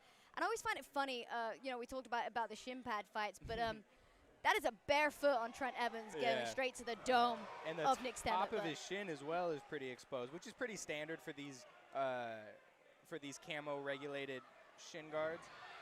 Drags him back down to the mat. Has a seatbelt position here. I don't love that seatbelt because it allows Trent to do what he just did, get back to his feet. I would like to go both arms behind the elbows, but who am I to talk? This guy's an IBJJF world champ and a D1 wrestler. Yeah, I was going to say, Nick Stemmet coming in here without the intent to grapple. Big suplex. Trent Evans in the first round decided to engage in the grappling, and Nick Stemmet said, okay, I oblige. Here's my go. And right now he's just wet blanketing Trent Evans. Oh, big whizzer whip there. Goes for the guillotine. He needs to get to that wall and use it to get back to his feet. Bring the lower leg out and then stand. I was going to say, Trent Evans did a great job listening to his coach in the corner. We mentioned Jim West, Tom Fallon. They're telling him to get his hips back to the cage and start building up to his feet. And, he did just that. He scooted back. He started using that to wall walk and get up to his feet. But Stemmet's just doing such a good job of staying relentless on that body lock. He's following the hips of Evans, and he's kind of, that's that high-level wrestling that we talk about. He's not just shooting. He's chain wrestling. He misses one, he goes for the next. It's that chess, not checkers, right? He's one step ahead. Exactly. And Evans is doing the right things. And in MMA, I think chain wrestling is such an important thing. You can't ever expect when you're fighting a fellow adult, maybe if you're beating up some kids at the park, you can get away with not chain wrestling. We don't condone that. You don't. When you're fighting, you need more than one attempt. You can't expect to take these opponents down off the first shot.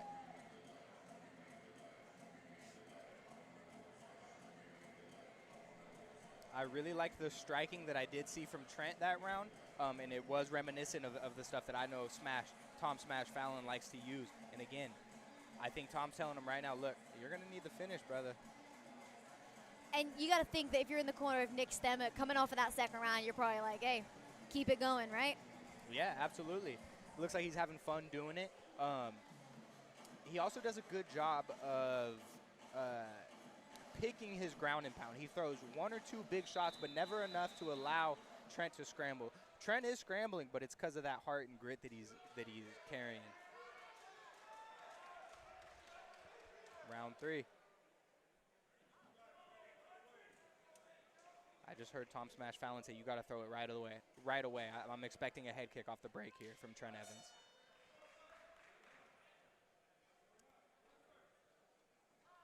Do you not think that from the corner of Trent Evans, he would maybe have a little bit of success kind of throwing stuff up the middle to negate that shot of Nick Stemmet on those level changes? Those high kicks kind of do allow him to blast through and get to these positions. Yeah, I agree. I think uppercuts would serve him well, but it's not much easier said than done. Nick Stemmet isn't like we saw Krieger. Krieger was ducking his head. He was very available for those uppercuts. I don't think Nick Stemmet is quite as available, but it's still there. You just have to have really good timing. It's really hard in the amateur, because you mentioned we don't have knees, can't knee to the head. And a lot of times you see pros using those knees up the middle to kind of deter people from shooting. You know, it gives them a little bit of hesitancy because they're scared they're going to shoot into something of damage. Right now, Nick Stemmet hasn't really been given anything he has to respect to give him fear from getting Trent Evans into these positions. And he's picking up the pace right now. Trent does a good job of capturing a hand so he can't get, good right hand sneaks through in the ground and pound. Trent's done. You know, we talked about Nick Stemmet's accolades. I don't think he expected the fight to be as tough as it was. Like you said, he expected a first-round finish. Did not get that. Way to stick through it. And I always say that with these high-level wrestlers.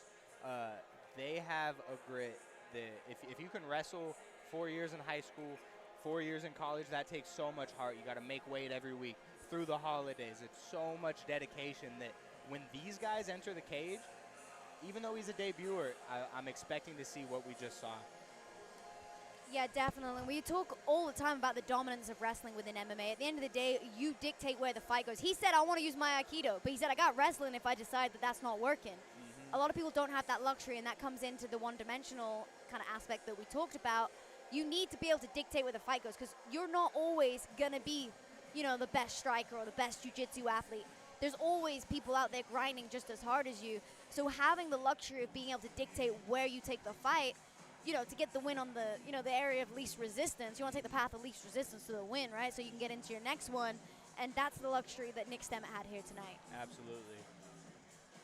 I think we're going to get an interview with him, and I'm going to be honest, I'm disappointed for Trent Evans. I know he's going to go away with, he's got a great team, make those changes. But I am a little excited to hear this interview. As am I. I'm just learning about this guy. I'm a big fan. You know what? I might have seen him wrestle at a duel at Stanford a few years ago. The name sounds very familiar.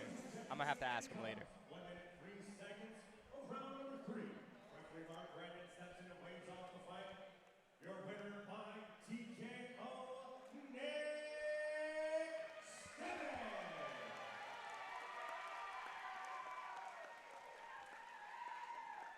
All right.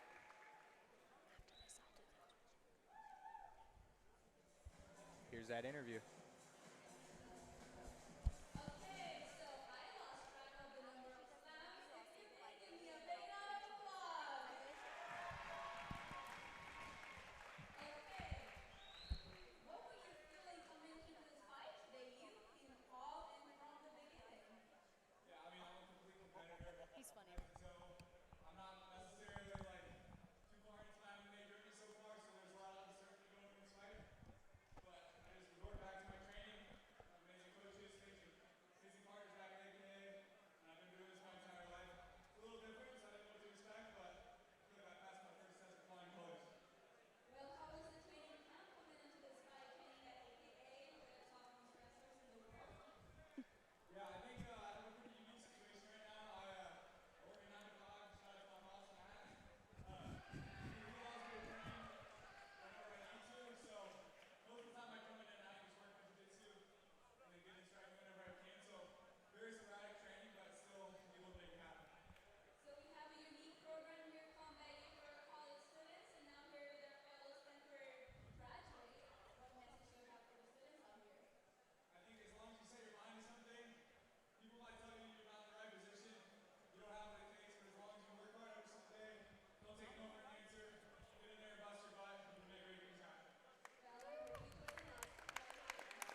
Well, an interesting man indeed was not Jared Rodriguez, that's our next fight, Nick Stemmet. So Billy Brand is going to be leaving the commentary booth. Security saw that crime of a mustache and they've asked him to leave campus grounds. But I will be welcoming President Luke Wood into the commentary booth with me.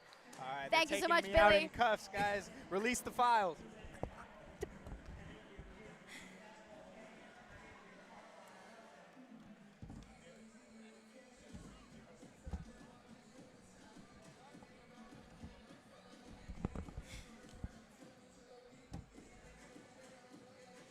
All right, I'm joined here with President Dr. Luke Wood. Mr. Wood, we've been talking all night just about the growth of this program. You know, we talked about how like 0-7 on the first battle of the Hive, 8-0 on the third battle of the Hive. Just look at the growth of the program, and we talked about the opportunities around it. You know, we got the ASI president doing in-cage interviews, the jiu-jitsu president doing post-fight interviews. So like the opportunities around the sport too. Like, how proud are you of this program and the growth that you're seeing? Well, I'm proud of it because it was a dream that became a reality because of amazing people, including yourself, who've been part of really making this come to fruition. I mean, we started, you know, wanting to create a collegiate mixed martial arts and other combat sports opportunity for students, so that we could go to students who were in jiu-jitsu gyms and MMA gyms and boxing gyms and say, you come and fight for us, and we'll fight for you to cross the stage of graduation. And now you're seeing that come to being.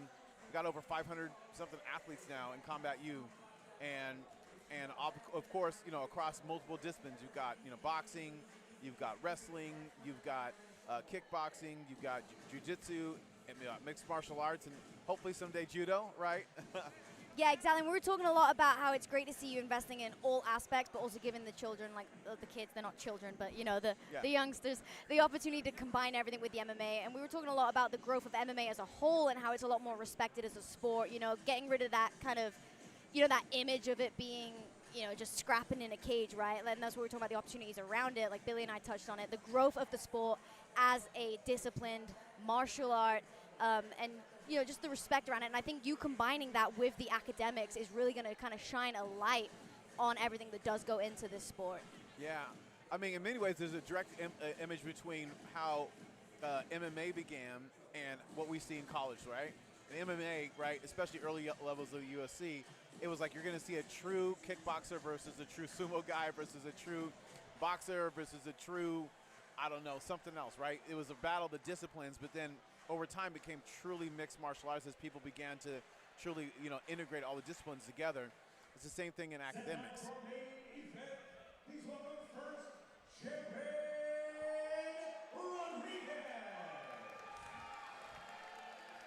Okay, well, we'll circle back to that in a minute, but right now we have Jared Rodriguez. He's a blue belt under Victor Galdon, who, if you're not familiar with, is a BJJ and Sambo black belt within the area down there at Gracie Fighter Stockton. He works full-time in the military, funny enough. So we've actually got, you know, he's going up against Baba Waliua. So we have a full-time military worker going against a full-time student. So we're kind of getting to see, like, the kind of two ends of the spectrum, if you like.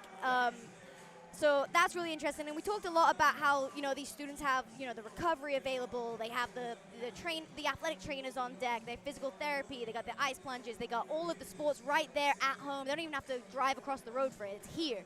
So, you know, kind of like a bit of a life of luxury coming from the student side. But Jared Rodriguez draws a lot of his motivation from the fact that he joined the military at 16. He left the country for 6 months, you know, being away on tour. He has 4 children. He's missed funerals. He's missed births, just working and working hard. And he draws a lot of motivation from that hardship and those struggles that come with that. So it's kind of interesting to see, like you mentioned, both ends of the spectrum coming out here against Trayvon Wailua. Yeah. I think it's going to be obviously a great matchup. You know, obviously get to see Baba Allah, who's our first person to win an MMA fight under Combat U. And so, obviously, there's a lot of pride. There's a lot of people in this room here who are here to see him because he represents the first and the greatest of the beginning of the collegiate combat. So. Yeah, definitely. Both of these guys want to know as they come out here tonight, so this is another one of those tightly matched fights. And, you know, we mentioned how victorious the jiu-jitsu team was at the start of the show, but by no means are these easy matchups, as we have seen, unfortunately for us, for the rest of the MMA card.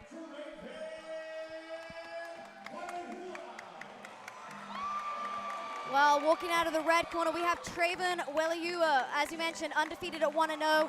Sacramento State's first ever MMA winner, looking to secure a second win here tonight, but also the first MMA win of the night for the Combat U team. He did it last time successfully, and he is very confident as he comes out here tonight. He says he has a Hawaiian style, and he's just gonna scrap. He predicts a knockout. He wants to come in, show up, show out. And, you know, in his corner, we have Hector, the director, in his cowboy hat. We got his father. We got Josiah McHale, the head of the kickboxing team. So he has a great team and support system coming in here behind him, you know, from both back home and from the Combat U world. Yeah, and he's one who's really taken advantage of everything that's been available to him. You know, I see him all the time at, you know, Rise Favorite Ultimate Fitness. You know, he's out there, he's working the front desk, he's working the floor. You see him here on campus going to class. You see him just like really focus on developing himself inside and outside of the cage. And of course, like you said, coming from Hawaii, you know those are scrappers, right? So it comes with a different level of just grit and determination that we're going to get to see again tonight. Yeah, definitely. And, you know, coming from a family of martial artists, he credits his father as his main motivator to fight. You know, his father and his mother flew all the way out from Hawaii to come here and support their son. And it's really exciting to see these kids have this opportunity. And we've talked about it so much tonight, but I think we can never hammer that nail too much. It is a phenomenal opportunity for these kids. Something that, you know, the generation of Billy Brands and me, we didn't have that opportunity. You know, we were fighting in nightclubs as teenagers for amateurs. This is phenomenal. Wow, fighting in nightclubs, you're going to have to tell us that story at some point.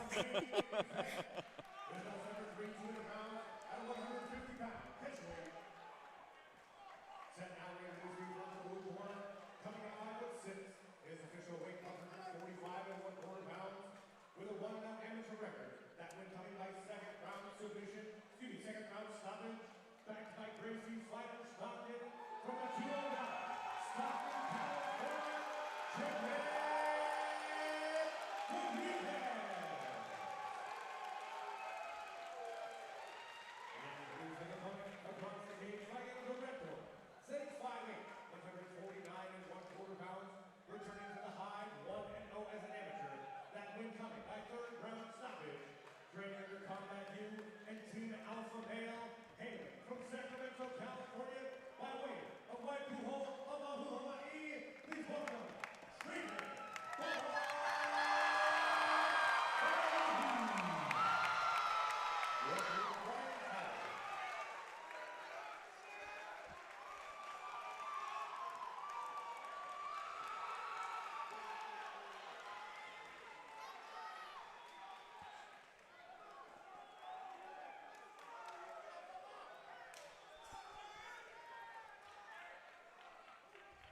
Jared Rodriguez credits Nick and Nate as his main influences in mixed martial arts, coming from that, you know, that Gracie Fighter Stockton camp, and just the way he carries himself, I think you can see that.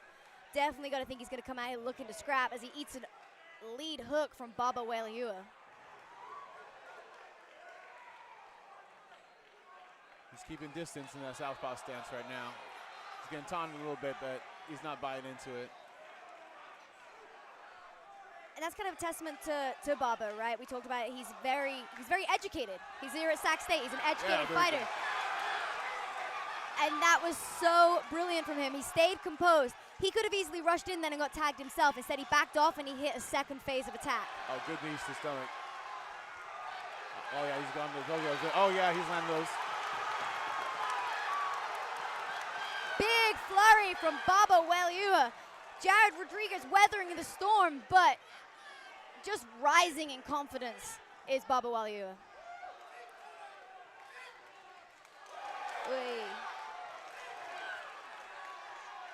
His striking is just phenomenal.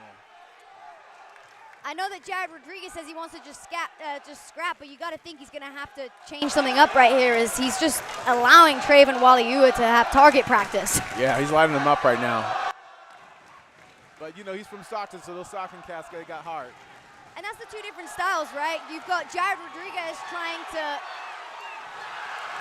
Oh. Uh-oh. Got to respect the armbar. Yeah. We saw this in our first fight, unfortunately. Baba's safe right here. The elbow is not clear though, but we hear the clacker. Looks like we're gonna get saved by the bell.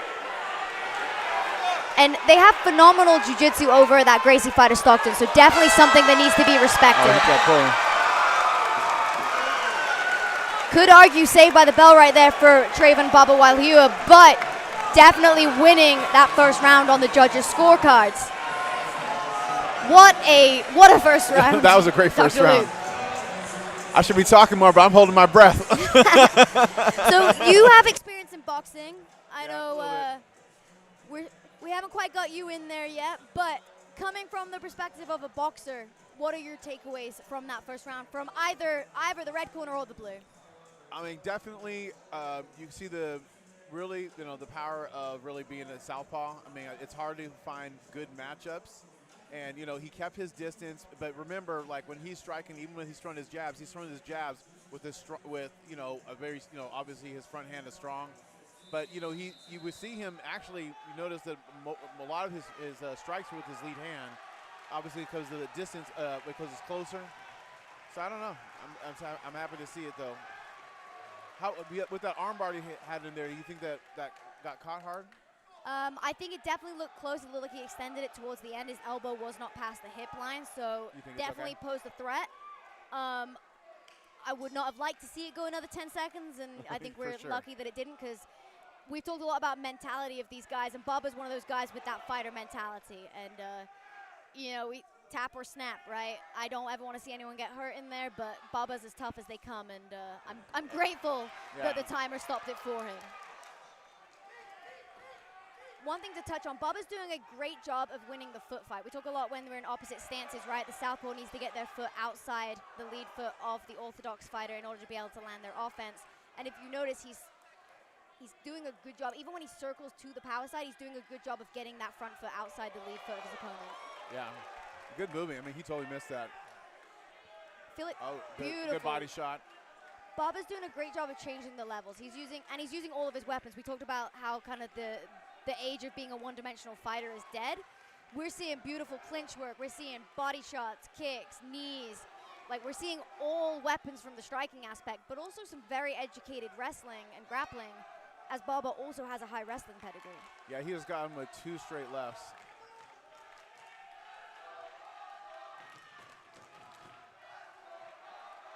And we're looking at, like I say, Baba needs to be careful, especially backing up like that. I mean, Jared Rodriguez, he's landing some heavy power, and he's definitely a threat to the bitter end.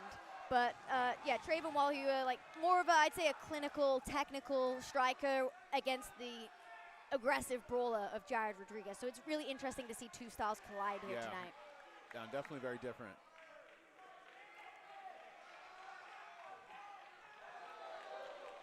A good body shot. Again, great movement. See that? That's a...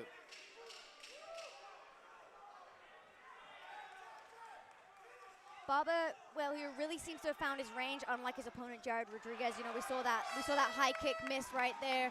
I'd say Rodriguez need to maybe set up those kicks with our hands a little bit, kind of come into our range before throwing them. But you're down 2 rounds, you're getting outstruck. I don't know about how you feel, but I'd probably be telling him to mix up those levels a little bit and look for a shot. So, okay, you're in Jared's corner. You're probably down 2 rounds. What do you say to motivate your fighter? See, it is a little bit hard coming from the perspective of not knowing him. Obviously, he said he wants to come out here and brawl. Baba is obliging, but unfortunately, he isn't able to land those heavy shots that he is searching. I don't know 100% the level of his jiu-jitsu. You know, I know that the gym has good jiu-jitsu. It has solid, but Baba also is a collegiate wrestler. Yeah. And he did also medal at nationals in NCGA. So we're looking at a fully rounded mixed martial artist at, I actually don't know off the top of my head how old Baba is. I believe he's like 20, if that. He's a young, dangerous man. Exactly. So it's easy for me to say, well, it's not working on the feet. You got to take him down. But it's easier said than done. I'll give him that much. So I don't know. Maybe he's got to come out and chuck a few more of those haymakers and hope one lands on the chin of Baba Wailua, because it's not easy, you know? Yeah. Like I say, it always sounds easier to say it from this side of the table. We're a good 10 feet away from the cage. Yeah. Got him with that straight left again.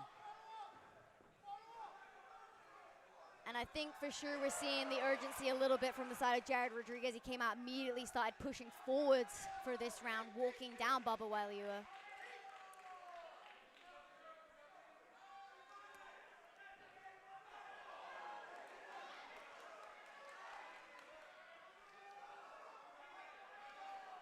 And there's that heavy rear hook.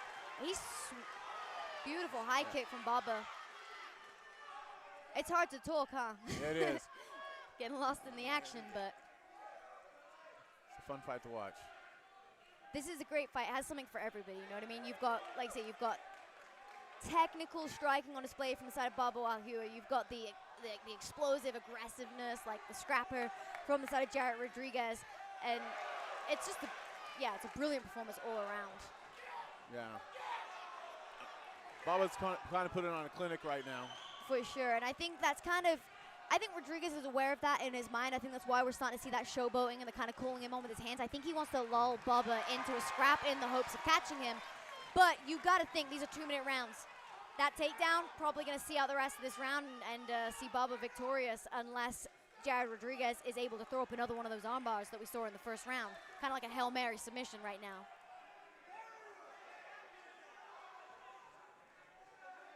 Well, either way, you got to appreciate these amateurs coming in here and putting on everything on display. Oh, definitely. A lot of heart. We talked about it with Uriah, you know, like you're saying about the heart. These amateurs aren't getting paid. They're fighting for the love of the game. And these are two mixed martial artists that definitely love what they do. And you can just see it in their work and their standard. Oh. A little bit after the... Well, our athletes decide the 6 minutes was not enough to settle the score. But you got to think the three rounds up for Baba Wailiua. Definitely. You want to see the sportsmanship out of there, but at the same time, you know, the emotions are high when you're in a fight. So.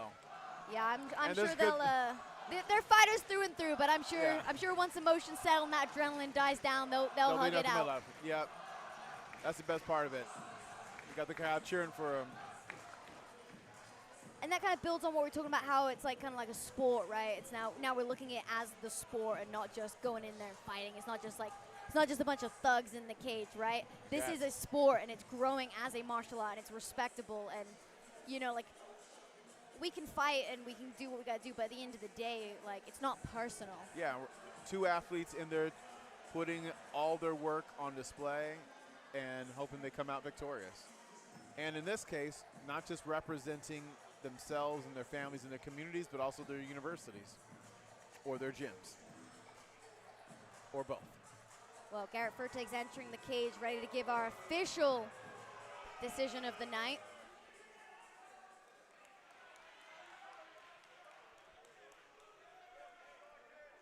For the final time tonight, panel at the Hive 3. We go to the 3 judges at cage side for the decision. All 3 judges, Derek Ames, Mark Brandon, and Kevin Richardson, see it the same. 30-27. All 3 are winner by unanimous decision. There you go.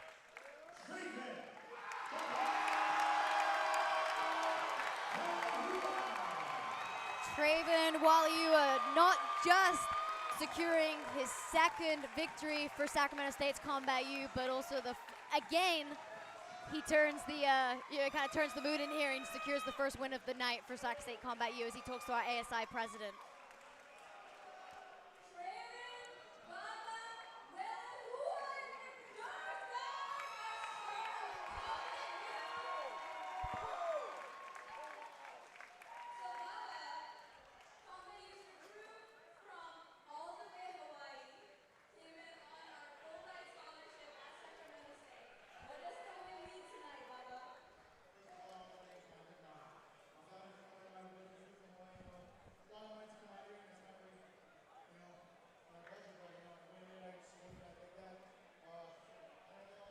So you've seen a lot of people prepare.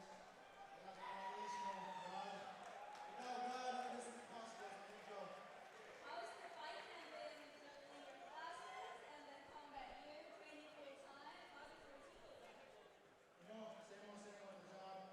I feel like I go to school, I do the job, I get paid for it, so to me it's not